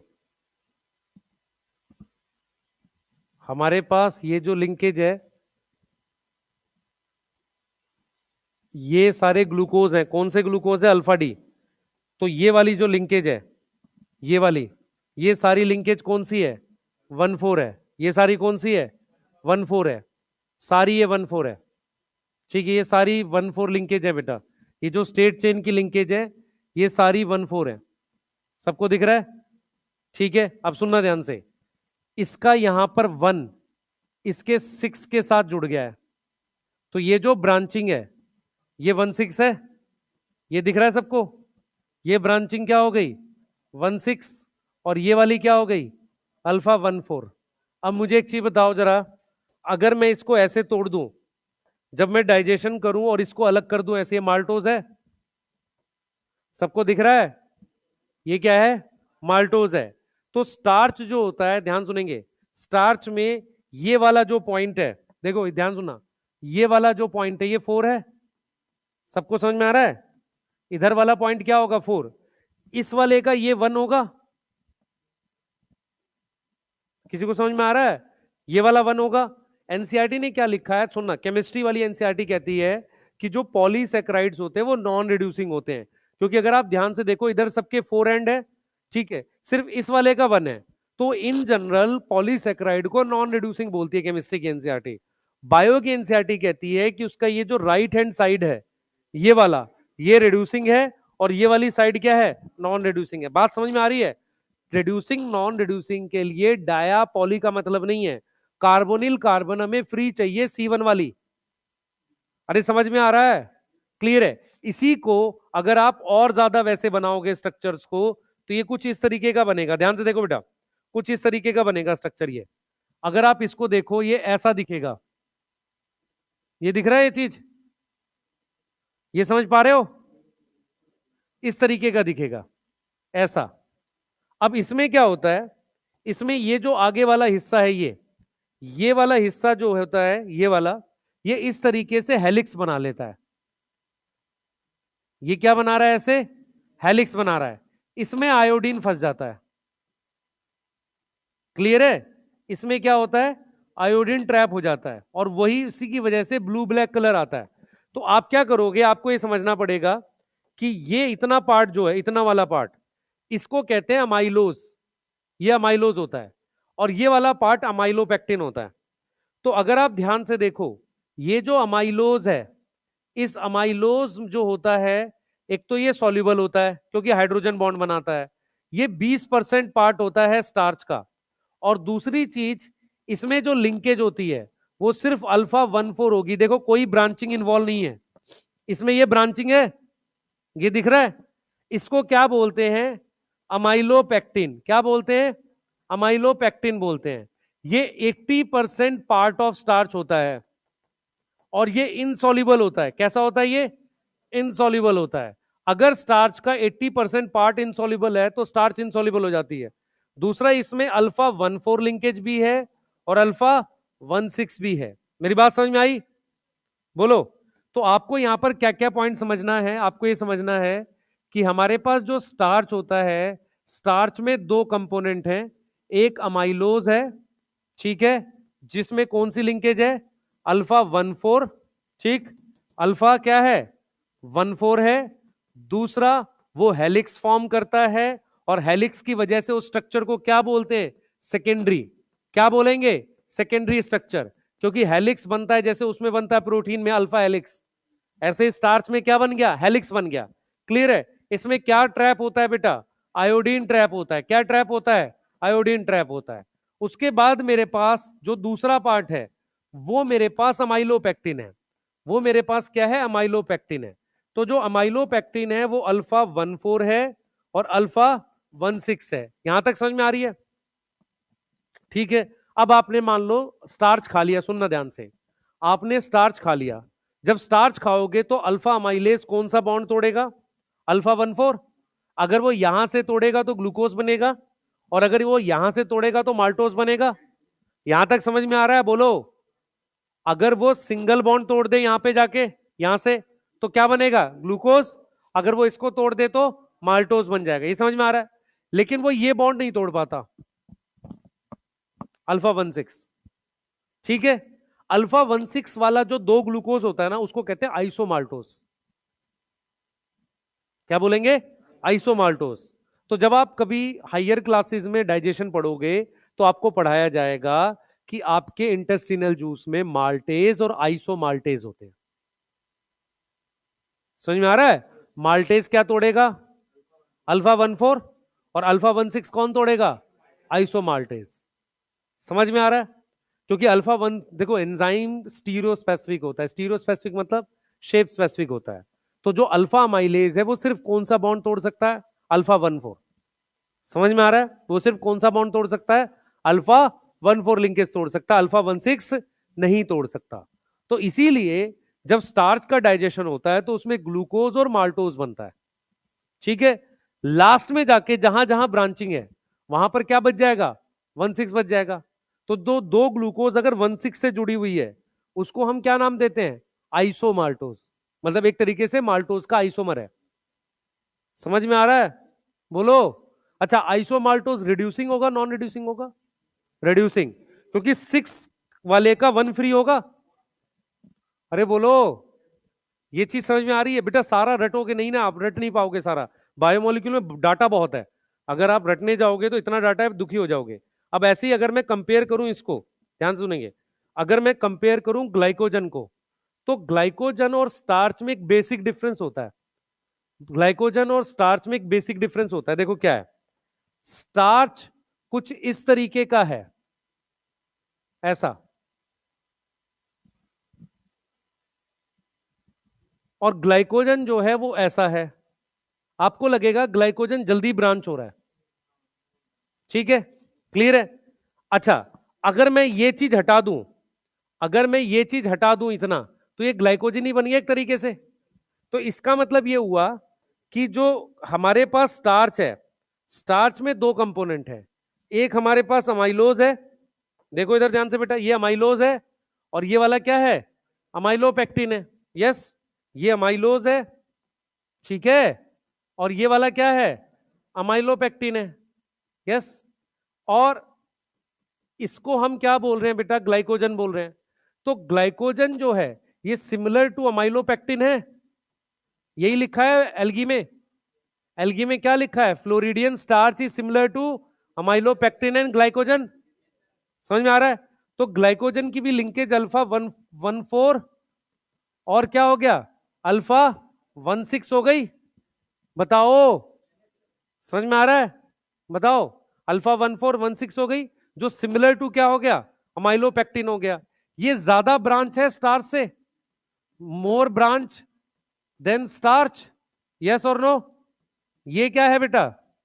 ये लेस ब्रांच है उससे, ये ज्यादा, मतलब कम ब्रांच है। दूसरी चीज बेटा ध्यान सुनेंगे, दूसरी चीज, हमारे पास अगर मैं सॉल्युबिलिटी कंपेयर करूं, सॉल्युबिलिटी कंपेयर करूं, तो सबसे ज्यादा सॉल्युबल अमाइलोज होगा, फिर स्टार्च होगा, और फिर ग्लाइकोजन होगा। आप खुद से सोच लो इस बात को, क्योंकि अमाइलोज तो सॉल्युबल होता ही है, और स्टार्च में 20% अमाइलोज है। समझ आ रहा है? सॉल्युबिलिटी किसमें? पानी में। तो सॉल्युबिलिटी किसकी ज्यादा है? ग्लाइकोजन की कि स्टार्च की? स्टार्च की। यस, स्टार्च का आपने क्लास 12th में कभी कराओ एक्सपेरिमेंट, सोल बनाते थे, हल्का सॉल्युबल बनता है वो। स्टार्च का सोल बनाया जाता था लैब में, केमिस्ट्री वाली लैब में, सरफेस केमिस्ट्री का एक्सपेरिमेंट होता था। चलो छोड़ो, जान दो, कोई बात नहीं, गए नहीं स्कूल। ठीक है, अमाइलोज अमाइलोपेक्टिन समझ में आ रहा है? कंपैरिजन समझ में आ रहा है? अब मैं आपको एक और चीज बताता हूं, देखो मेरी बात सुनो, लॉजिक क्या है। जो चीज सॉल्युबल होती है उसका ऑस्मोटिक प्रेशर ज्यादा होता है, ये समझ में आता है? जो चीज सॉल्युबल होती है उसका क्या ज्यादा होता है? Osmotic pressure. स्टार्च और ग्लाइकोजन में कौन ज्यादा ऑस्मोटिक प्रेशर लगाएगा? स्टार्च। एनिमल सेल में सेल वॉल नहीं होती, ज्यादा सेफ है क्या स्टोर करना? ग्लाइकोजन, क्योंकि ऑस्मोटिक प्रेशर नहीं। दूसरा, आप खाने में स्टार्च खाते हो, स्टार्च डाइजेशन होकर ब्लड में जाएगा ग्लूकोज। अब वो ग्लूकोज क्या होता है? या तो एनर्जी बना रहा है, नहीं तो स्टोर हो रहा है ग्लाइकोजन की फॉर्म में। इसका मतलब आपके सेल में, लिवर के सेल में ऐसे एंजाइम होते होंगे जो ग्लूकोज को ब्रांचिंग बना सके, स्ट्रेट चेन बना सके, और साथ में क्या बना सके, 1,6 की ब्रांचिंग बना सके। समझ में आ रहा है? तो जब आप फ्यूचर में मेटाबॉलिज्म करके एक टॉपिक पढ़ोगे एमबीबीएस के फर्स्ट ईयर में, तो वहां बताया जाएगा कि ग्लाइकोजन की सिंथेसिस कैसे होती है। तो ग्लाइकोजन की सिंथेसिस में कोई रॉकेट साइंस नहीं है, वहां दो ही एंजाइम चाहिए, एक अल्फा 1,4 बनाने वाला और एक अल्फा 1,6 बनाने वाला। अगर 1,6 बना रहा है तो वो कौन सा एंजाइम है, ब्रांचिंग वाला। और ये एंजाइम आपको कहां मिलेंगे, मसल सेल्स में मिल जाएंगे और लिवर सेल में, जहां ग्लाइकोजन स्टोर होता है। समझ पा रहे हो मैं क्या बोल रहा हूं? जहां ग्लाइकोजन स्टोर होगा वहीं तो मिलेंगे, और कहां मिलेंगे? क्लियर है? ये वाली बात समझ में आ रही है? स्टार्च और ग्लाइकोजन कंपेयर कर पा रहे हो? ठीक है, अब बात कर लेते हैं इनुलिन की। इन्यूलिन क्या होता है भाई? Inulin is polymer of fructose. किसका पॉलीमर है? फ्रक्टोज का। याद रहेगा? ठीक है, अब सुने ध्यान से। ग्लूकोज के पॉलीमर को ग्लूकन कहते हैं या ग्लाइकन कहते हैं। ठीक है, ग्लूकोज के पॉलीमर को क्या बोलते हैं, ग्लूकन या ग्लाइकन। तो स्टार्च एक ग्लूकन या ग्लाइकन है, ग्लाइकोजन ग्लूकन या ग्लाइकन है। ऐसे ही इन्यूलिन फ्रक्टन है। समझ में आ रहा है? इन्यूलिन क्या है? फ्रक्टन है। सही है। मैनोस के पॉलीमर को क्या बोलते हैं? मैनन। ठीक है, मैनोस के पॉलीमर को क्या बोलते हैं? मैनन। हमने कहां पढ़ा ये? सेल वॉल में एल्गी की। याद आया? किसको याद आया? याद आ रहा है? मैनोस के पॉलीमर को मैनन। अगार जो है गैलेक्टोज का पॉलीमर होता है। अगार जो है, agar is polymer of galactose, polymer of galactose. तो क्या मैं उसको गैलेक्टन कह सकता हूं? अगार क्या हो गया? गैलेक्टन्स हो गया। तो इसीलिए लिखा जाता है मैनन और गैलेक्टन नाम की चीजें प्रेजेंट है एल्गी में। ठीक है, किसी को समझ में आ रहा है? मैनोस शुगर है, उसके पॉलीमर को क्या बोलोगे? मैनन। ग्लूकोज के पॉलीमर को ग्लूकन या ग्लाइकन, फ्रक्टोज के पॉलीमर को फ्रक्टन। समझ में आ रहा है? ऐसे ही गैलेक्टोज के पॉलीमर को गैलेक्टन। तो अगार जो है वो किसका पॉलीमर है? गैलेक्टोज का। तो एक तरह का गैलेक्टन है। क्लियर है? समझ में आ रहा है? तो ये वाले हमारे पास कौन से पॉलीसेक्राइड हो गए? स्टोरेज। ये वाले कौन से हो गए? स्टोरेज। एनसीईआरटी में एक बार ये वाली लाइन चेक करो, लेफ्ट और राइट वाला। राइट लिखा है क्या कि लेफ्ट लिखा है? राइट रिड्यूसिंग लिखा है। राइट जो एंड है वो रिड्यूसिंग है। अब दिक्कत ये है कि केमिस्ट्री की एनसीईआरटी में लिख दिया है कि सारे पॉलीसेक्राइड नॉन रिड्यूसिंग होते हैं। वो इन जनरल बात ठीक है, क्योंकि एक ही तो आएगा, एंड एक ही आएगा ना। एनसीईआरटी का डायग्राम देखो, वहां ब्रांचिंग दिख रही होगी आपको। एनसीईआरटी का डायग्राम देखो, अल्फा 1,6 दिख रही है? देखो डायग्राम, 1,6 दिखा किसी को? दिख रहा है 1,6? एनसीईआरटी ने ऐसे बनाया डायग्राम को, एनसीईआरटी ने इस तरीके से बनाया। इसमें ये वाली जो चीजें हैं सारी, ये वाली क्या है? 1,4 है।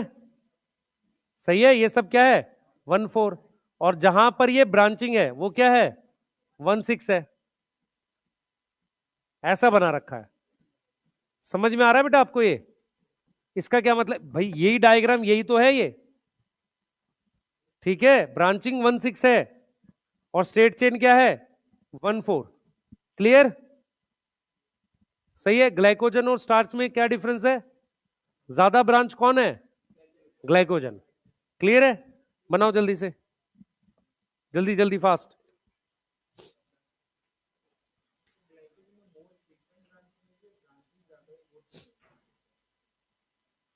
है क्या चीज? ज्यादा ब्रांचेस बोल दे, मोर फ्रीक्वेंट बोल दे, जो तेरे को ठीक लगे, जो तुझे पसंद आए। जल्दी करो बेटा, मैं कल नहीं पढ़ाऊंगा इस चैप्टर को, कुछ भी बचेगा पहले बता रहा हूं। जल्दी लिखो, मेरे को कल सेक्सुअल रिप्रोडक्शन फ्लावरिंग प्लांट पढ़ाना है वो कराऊंगा उसको, वो भी कराऊंगा।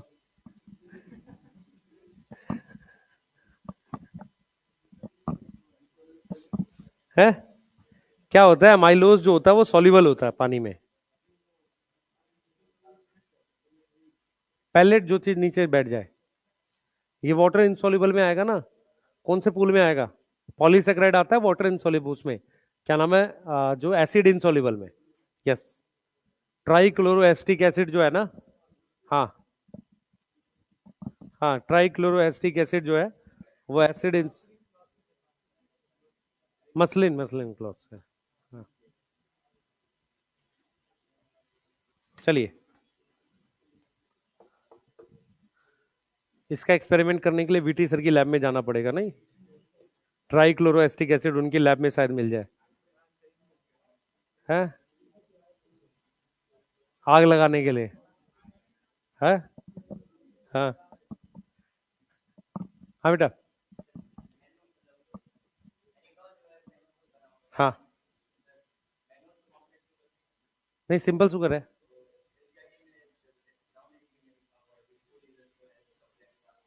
एक्चुअल में क्या है कि वो सिर्फ मेनोज नहीं है, फ्लो लेमिनेरियन स्टार्च वगैरह भी है। मैनिटोल तो शुगर अल्कोहल है। एक सिंगल क्या करते हैं हमारे पास, क्या करते हैं, शुगर के कुछ डेरिवेटिव्स होते हैं, उसमें एक होता है शुगर अल्कोहल। एक होता है कि अगर देखो आपने रिडक्शन कर दिया तो शुगर अल्कोहल बन गया, ऑक्सीडेशन कर दोगे तो सीओएच बन जाएगा। सीएचओ ग्रुप की ऑक्सीडेशन करोगे तो क्या बनेगा, कार्बोक्सिलिक एसिड बन जाएगा, और रिडक्शन करोगे तो अल्कोहल बन जाएगा। तो शुगर के डेरिवेटिव दो तरीके के हैं, एक है आपके पास शुगर अल्कोहल, और एक है ग्लूकोनिक एसिड टाइप से, ग्लूकोनिक एसिड। ठीक है। एक क्वेश्चन मैंने देखा था, जो जो मैं आपके काम का जो क्वेश्चन वो ये है कि जैसे ये ग्लूकोज है, देख ध्यान से बेटा, ये ग्लूकोज है, ठीक है। अगर मैं यहां CH2OH कर दूं तो वो शुगर अल्कोहल है, ठीक है। जैसे एक शुगर होती है सॉर्बोज, सॉर्बोज, उसकी शुगर अल्कोहल का नाम है सॉर्बिटॉल। सॉर्बिटॉल आपको बहुत ज्यादा टॉफी में या किसी खाने की चीजों में मिल जाएगा टेस्ट के लिए, सॉर्बिटॉल। तो सॉर्बिटॉल किससे बना है, सॉर्बोज से। तो किसी भी शुगर की अगर आप यहां रिडक्शन कर दो तो अल्कोहल बन जाएगा। तो शुगर अल्कोहल एक कॉन्सेप्ट होता है। दूसरा, अगर मैं यहां COH कर दूं, सही है, यहां क्या कर दूं, COH कर दूं, तो ये बन जाता है ग्लूकोज से ग्लूकोनिक एसिड। क्या बन जाता है, ग्लूकोनिक एसिड, COH आ गया। ये समझ में आ रहा है? अब ग्लूकोनिक एसिड का इंटरनल एस्टरिफिकेशन कर दो, ये क्या हुआ,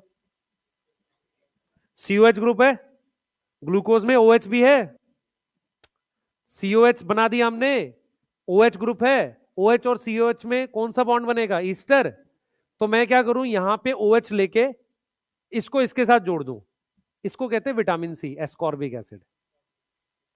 एस्कॉर्बिक एसिड नॉर्मली शुगर से बनता है, इसीलिए जो जिसमें भी विटामिन सी होता है वो खट्टे मीठे दोनों पॉसिबल हैं। भाई पहले वो खट्टा होगा, बाद में मीठा हो जाएगा। क्यों, क्योंकि पहले क्या होगा उसमें, एस्कॉर्बिक एसिड होगा जो शुगर से बनता है, बाद में वो शुगर में कन्वर्ट हो जाएगा। किसी को कुछ भी समझ नहीं आ रहा ना? मैंने क्या बोला, मैंने बोला कौन सा ऐसा विटामिन है जो शुगर का डेरिवेटिव है, वो विटामिन सी है, एस्कॉर्बिक एसिड कहते हैं उसे। एस्कॉर्बिक एसिड बनता कैसे है, ग्लूकोज में CHO ग्रुप होता है, उसको कन्वर्ट करो COH में, उसे कहते हैं ग्लूकोनिक एसिड। ठीक है, क्लियर। अब उस ग्लूकोनिक एसिड को जाकर एक OH से रिएक्ट करा दो, इसे बोलेंगे इंटरनल एस्टरिफिकेशन, वो विटामिन सी होता है। ठीक है, तो तुम्हारे सिलेबस में ये सब है। अब वो कॉम्प्लेक्स क्यों बोल रहा है, एक से ज्यादा शुगर की वजह से लिख रहा है वो उसने एक जनरल सी स्टेटमेंट लिख दी है, कॉम्प्लेक्स कार्बोहाइड्रेट। पर मैनोज से बनता है मैनिटॉल, ठीक है। लेमिनेरियन स्टार्च का मैंने कभी स्ट्रक्चर देखा नहीं, पर फ्लोरिडियन स्टार्च होगा, उसका अमाइलोपेक्टिन का और ग्लाइकोजन का स्ट्रक्चर सिमिलर होगा, इसका मतलब अल्फा 1,4 अल्फा 1,6 लिंकेज होगी। क्लियर है? चलिए बना लीजिए जल्दी से। जैसे जो संतरा वगैरह है या नींबू, कोई और फ्रूट है जो खट्टा होता है, बाद में वो मीठा हो जाता है, सही है, उसमें वो क्या है, शुगर और विटामिन सी के अमाउंट पे डिपेंड करता है। ठीक है, लिख लिया। नींबू नहीं, संतरे तो होते होंगे ना मीठे, नींबू तो पता नहीं। हाँ।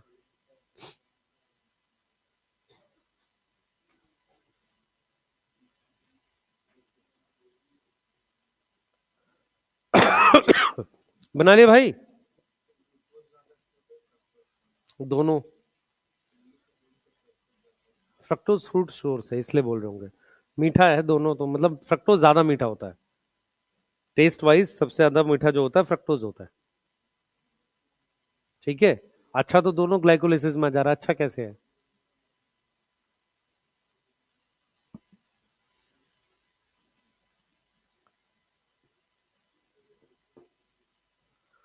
ठीक है, चलें आगे।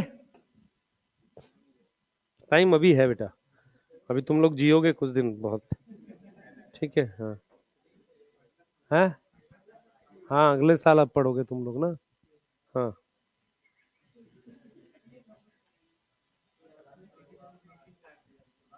हाँ, ग्रीटिंग कार्ड ले आना कल विटी सर के लिए।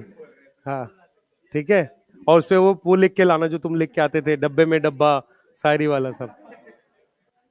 हाँ। हाँ। ठीक है। और वो वाला लाना है जिसे खोलने पे म्यूजिक बजता है। हैं? बचपन में चलते तो थे, अब तो बंद हो गए, पहले चलते थे ग्रीटिंग्स भाई।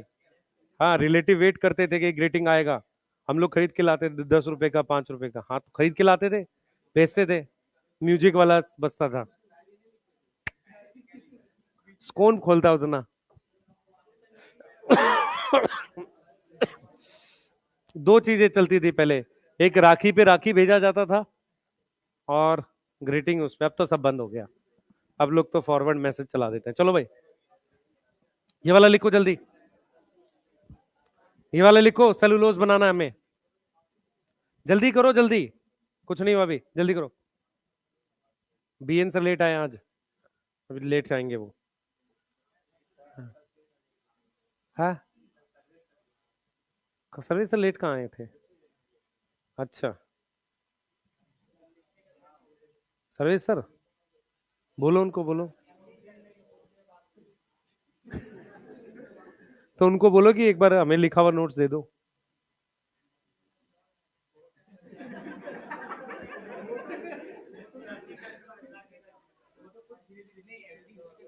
एमडी सर खुद बहुत धीरे लिखते हैं यार, एकदम जमा जमा के लिखते हैं।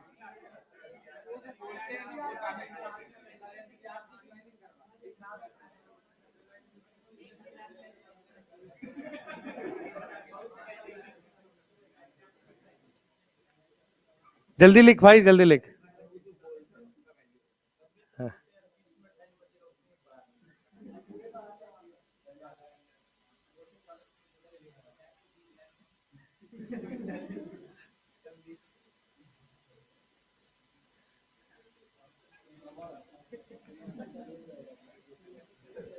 पढ़ाई करो भाई, है ना।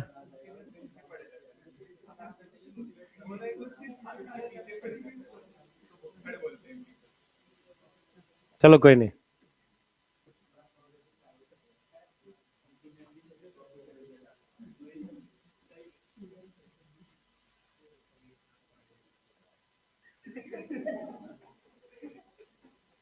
चलो एक बार उसका लिख ला, ये वाला। बेटा मेरे को सेलुलोज बताना पड़ेगा, तभी कंपैरिजन बना पाओगे, 5 मिनट लगेगा। आ जाओ, स्ट्रक्चरल की बात कर लेते हैं, आप लोग बॉन्ड उससे याद कर पाओगे। भाई 1 मिनट रुक जाओ। स्ट्रक्चरल पॉलीसेक्राइड में, बोर्ड पे देखो, स्ट्रक्चरल में कौन कौन सा है हमारे पास? सेलुलोज है, और, हाँ भाई, काइटिन है, और बताओ। पेप्टाइडोग्लाइकन, 3 है। पेप्टाइडोग्लाइकन कहाँ मिलता है? बैक्टीरिया की सेल वॉल में। ठीक है। सारे पॉलीसेक्राइड होमोपॉलीमर होते हैं पेप्टाइडोग्लाइकन को छोड़ के। बोर्ड पे ध्यान देंगे सारे, इधर देखो सारे। सबसे पहले हम लोग सेलुलोज की बात कर रहे हैं, उसी से काइटिन दिखाऊंगा तो आपको आसानी से समझ में आ जाएगा। बोर्ड पे देखेंगे सब। हमने क्या किया है, ये बीटा डी ग्लूकोज बनाया है, यहां पर हमने एक और बीटा डी ग्लूकोज बनाया है ऐसे, यहां पर हमने एक और बीटा डी ग्लूकोज बनाया है ऐसे। अगर आपको पता हो यहां पर 4 होता है, ठीक है, यहां पर क्या होगा 1, इसको आपस में जोड़ दिया हमने, इसको 4 को हमने किसके साथ जोड़ दिया? 1 के साथ जोड़ दिया ऐसे। ये लिंकेज को क्या बोल रहे हैं? बीटा 1,4। ये कौन सी ग्लूकोज है बेटा? ये बीटा डी ग्लूकोज है। तो बीटा डी ग्लूकोज का पॉलीमर होता है सेलुलोज, और ये लिंकेज कौन सी है? बीटा 1,4। अब ध्यान से सुनेंगे बेटा, हमारे पास ये सेलुलोज का एक धागा बन गया। अब इसको मैं अगर ध्यान से देखूं, ये कुछ ऐसा दिखेगा, ये सेलुलोज का एक थ्रेड हो गया। ऐसे बहुत सारे थ्रेड मिला के हम लिखते हैं सेलुलोज का माइक्रोफिब्रिल। क्या लिखते हैं? सेलुलोज का माइक्रोफिब्रिल, जो आगे जाके सेल वॉल बनाता है। तो सेलुलोज कहां कहां मिलता है? एक, पेपर के पल्प में, पेपर का जो पल्प होता है ना, उससे मिलता है, उसमें मिलता है। कॉटन फाइबर में मिलता है 90% सेलुलोज। उसके अलावा लकड़ी जो होती है उसमें हमारे पास क्या है? सेलुलोज प्रेजेंट होता है। याद ये रखना है कि सेलुलोज कौन सी शुगर का पॉलीमर है? Beta D glucose. और लिंकेज कौन सी है? बीटा 1,4। क्या इसमें ब्रांचिंग है? नहीं। बस भाई, क्या हमारे पास ब्रांचिंग है इसमें? नहीं। जबकि स्टार्च में क्या होती है? ब्रांचिंग होती है। दूसरा, अल्फा माइलेज अल्फा 1,4 लिंकेज तोड़ सकता है, अल्फा माइलेज बीटा 1,4 लिंकेज नहीं तोड़ सकता। अगर वो तोड़ सक रहा होता तो हम आसानी से प्लांट्स खा सकते। हम जो प्लांट्स खाते हैं वो सिर्फ रफेज का काम करते हैं, क्योंकि सेलुलोज का वो लंबा धागा डाइजेस्ट नहीं होता है। समझ में आ रहा है? जो एनिमल्स प्लांट को डाइजेस्ट करते हैं, ग्लूकोज को डाइजेस्ट करते हैं सेलुलोज के, उनके स्टमक में कुछ ऐसे बैक्टीरिया होते हैं जो ये काम कर पाते हैं, रूमिनेंट्स। या इसको डाइजेस्ट करने के लिए एंजाइम होता है सेलुलेज, जो टर्माइट के पास होता है, दीमक के पास होता है। तो जो टर्माइट है ना, हमारे पास एंजाइम होता है, उसके पास क्या? सेलुलेज। टर्माइट सुना है सबने? तो टर्माइट्स जो होता है उनके पास कौन सा एंजाइम है? Enzyme cellulase. क्या एंजाइम है? सेलुलेज, जो इसको डाइजेस्ट कर सकता है। जो किसको डाइजेस्ट करता है? सेलुलोज को। किसको डाइजेस्ट करता है? सेलुलोज को। याद रहेगी ये बात? अब देखो, इधर देखेंगे सारे बच्चे, बोर्ड पे देखो, ये आपके पास बीटा डी ग्लूकोज है, बोर्ड पे ध्यान दो, ये बीटा डी ग्लूकोज है। अब आपने इसको मॉडिफाई करके, ध्यान से देखेंगे सारे बच्चे, मॉडिफाई कुछ ऐसे किया है, इसकी सेकंड पोजीशन पर NH2 लगा दिया। जब आप NH2 लगाओगे तो इसे कहेंगे अमीनो ग्लूकोज। क्या बोलेंगे? Amino glucose. ठीक है। अब इस पे क्या करो? एसिटाइलेशन कर दो। एसिटाइलेशन का मतलब होता है कि आप इसको CH3COH से रिएक्ट करा दो, तो OH इसका रिएक्ट हो जाएगा इससे, H से। तो इस कंपाउंड को लिखेंगे NHCOCH3 लिखेंगे। इसे कहते हैं नैग। क्या बोलते हैं? नैग। तो बीटा डी ग्लूकोज को मॉडिफाई करके हमने क्या बना दिया? नैग बना दिया। नैग की full form N acetyl glucose का अमीन। समझ में आ रहा है? ग्लूकोज का अमीन। देखो कैसे था, पहले मैंने NH2 जोड़ा, ठीक है, उस NH2 के N पर मैंने CH3COH से रिएक्ट करा दिया। तो इसलिए इसने क्या लिखा हुआ है कि N के साथ क्या रिएक्ट किया था? Acetic acid. तो N एसिटाइल ग्लूकोज का क्या है? अमीन है। समझ में आ रहा है? इसको क्या बोल दिया? नैग। अब इस नैग को मॉडिफाई करके मैं नैम बना देता हूं। नैग को मॉडिफाई करके मैं क्या बना सकता हूं? नैम। तो नैम में कुछ नहीं होता, एक एसिड ऐड कर देते हैं। ये नैग है, मान लो यहां पर NHCOCH3, और यहां पर मैंने म्यूरामिनिक एसिड जोड़ दिया, म्यूरामिनिक एसिड जोड़ दिया। तो इसको हमने क्या बोल दिया? नैम बोल दिया। अगर मैं सेम काइटिन बनाना चाहता हूं, देखो काइटिन कैसे बनेगा। काइटिन और सेलुलोज में आपको सिमिलरिटी मिल जाएगी। काइटिन कैसे बनता है? सेम सेलुलोज जैसा होता है, फर्क क्या होता है? अब ये पॉलीमर नैग का है। ये किसका पॉलीमर है? नैग का। ये नैग है, समझ में आ रहा है? ये नैग है और ये नैग है। अब जैसे इसमें लिंकेज बीटा 1,4 है, वैसे इसमें भी लिंकेज क्या है बेटा? यहां क्या है? बीटा 1,4 लिंकेज है। समझ में पा रहे हो? 1,4 लिंकेज है। तो काइटिन क्या है? होमोपॉलीमर है नैग का। किसका होमोपॉलीमर है? नैग का। पुरानी एनसीईआरटी में हेट्रो था, चेंज कर दिया उसने। होमोपॉलीमर है किसका? नैग का। काइटिन क्या बनाता है बेटा? काइटिन देता है क्या? एक्सोस्केलेटन। किसका? आर्थ्रोपोड्स का। आर्थ्रोपोड्स का क्या देता है? एक्सोस्केलेटन।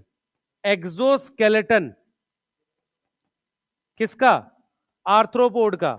उसके लिए उसमें कैल्शियम चाहिए होता है बेटा, है ना? हमें चाहिए कैल्शियम कार्बोनेट प्लस काइटिन, इससे मेरे पास हार्ड एक्सोस्केलेटन बन जाता है। उसके अलावा फंजाई की सेल वॉल, क्या इसका एंजाइम होता है जो इसको डाइजेस्ट करता है? काइटिनेज। बायोटेक याद है सबको? तो बायोटेक में सेल वॉल तोड़ने के लिए एक सेलुलेज था, वो तोड़ता है β14 लिंकेज किसकी? सेलुलोज की। ठीक है, β14 तोड़ता है किसकी? सेलुलोज की। β14 काइटिन की कौन तोड़ता है? काइटिनेज। सही है। तीसरा आपके पास स्ट्रक्चरल है पेप्टाइडोग्लाइकेन। पेप्टाइडोग्लाइकेन के लिए याद रखो ये हेट्रोपॉलीमर है भाई। क्या है ये? हेट्रोपॉलीमर है, नैग और नैम से बना है ये। तो इसमें क्या होगा आप देखो ध्यान से बेटा, इसमें बॉन्ड ऐसे ही बनेंगे, ये रहा, फिर एक ये बना दिया, फिर हमने एक ये बना दिया ऐसे, फिर हमने यहां पर ये बनाया, फिर हमने यहां पर ये बना दिया, फिर हमने यहां पर क्या किया, इसको इस तरीके से बना दिया। और ये देखो कैसे बना रहे बॉन्ड, बोर्ड बोर्ड पे ध्यान देना बेटा। ये β14 लिंकेज दिख रही है सबको? ये β14 ही है। मान लो ये नैग है, तो ये वाला क्या है? नैम। ये वाला क्या है? नैग। याद आ रहा है किसी को? ये नैम है, ये क्या है? नैग। ये क्या है? नैम। नैम पर अमीनो एसिड की चेन होती थी। नैम पर क्या होती थी? चार चार अमीनो एसिड होते थे नैम पर, ऐसे, और उनके बीच में क्रॉस लिंकिंग बनती थी इस तरीके से। इनके बीच में ये क्रॉस लिंकिंग बनती थी ऐसे, और ये क्रॉस लिंकिंग तोड़ता था पेनिसिलिन। और जो आपने एक एंजाइम सुना है लाइसोजाइम, नोट, लाइसोजाइम ये वाला लिंकेज तोड़ता है। क्या है ये? β14। तो लाइसोजाइम कौन सी लिंकेज तोड़ेगा? Break linkage β14। अब ये आपको लिंकेज याद होनी चाहिए। देखो मैं कैसे समझा रहा हूं इसको, देखो लिंकेज याद होनी चाहिए। सबसे पहले माल्टोज α14, सही है, लैक्टोज β14, सुक्रोज 1 2 हो गई, आइसोमाल्टोज 16 अल्फा वाली। ठीक है, जब सेलुलोज का डाइजेशन करते हैं तो सेलोबायोज बनता है। जैसे माल्टोज बनता है ना, माल्टोज क्या है? α14 है। ऐसे ही सेलुलोज का जब डाइजेशन करते हैं ना तो सेलोबायोज बनता है। तो सेलोबायोज क्या हो गया? β14 हो गया। समझ में आ रहा है? सेलोबायोज समझ में आता है, सेलुलोज के डाइजेशन पे बनता है। क्या नाम हो गया उसका? β14। ठीक है, अब ग्लाइकोजन में लिंकेज कौन सी है? α14 16, अमाइलोज में α14, अमाइलोपेक्टिन में 14 और 16। समझ में आ रहा है? सेलुलोज में β14, सही है, β14 बीटा डी ग्लूकोज है। काइटिन में β14 नैग का पॉलीमर है। पेप्टाइडोग्लाइकेन में β14 पर नैग और नैम है। समझ में आ रहा है? तो सारे पॉलीसेक्राइड होमोपॉलीमर है एक्सेप्ट पेप्टाइडोग्लाइकेन। अरे समझ में आ रहा है? पेप्टाइडोग्लाइकन को एक और नाम देते हैं म्यूकोपॉलीसेक्राइड, म्यूकोपॉलीसेक्राइड। तो आपको क्या याद रखना है कि सारे पॉलीसेक्राइड होमोपॉलीमर हैं, किसको छोड़ के? पेप्टाइडोग्लाइकन को छोड़ के, हेट्रोपॉलीमर है। कर सकते हैं ये? लिंकेज आएंगी, लिंकेज, इसमें फंसोगे बस, ये भूल जाते हैं बच्चे। ठीक है, क्लियर है? कल थोड़ा सा बता के नेक्स्ट चालू कर रहे हैं कल चैप्टर। क्लियर है?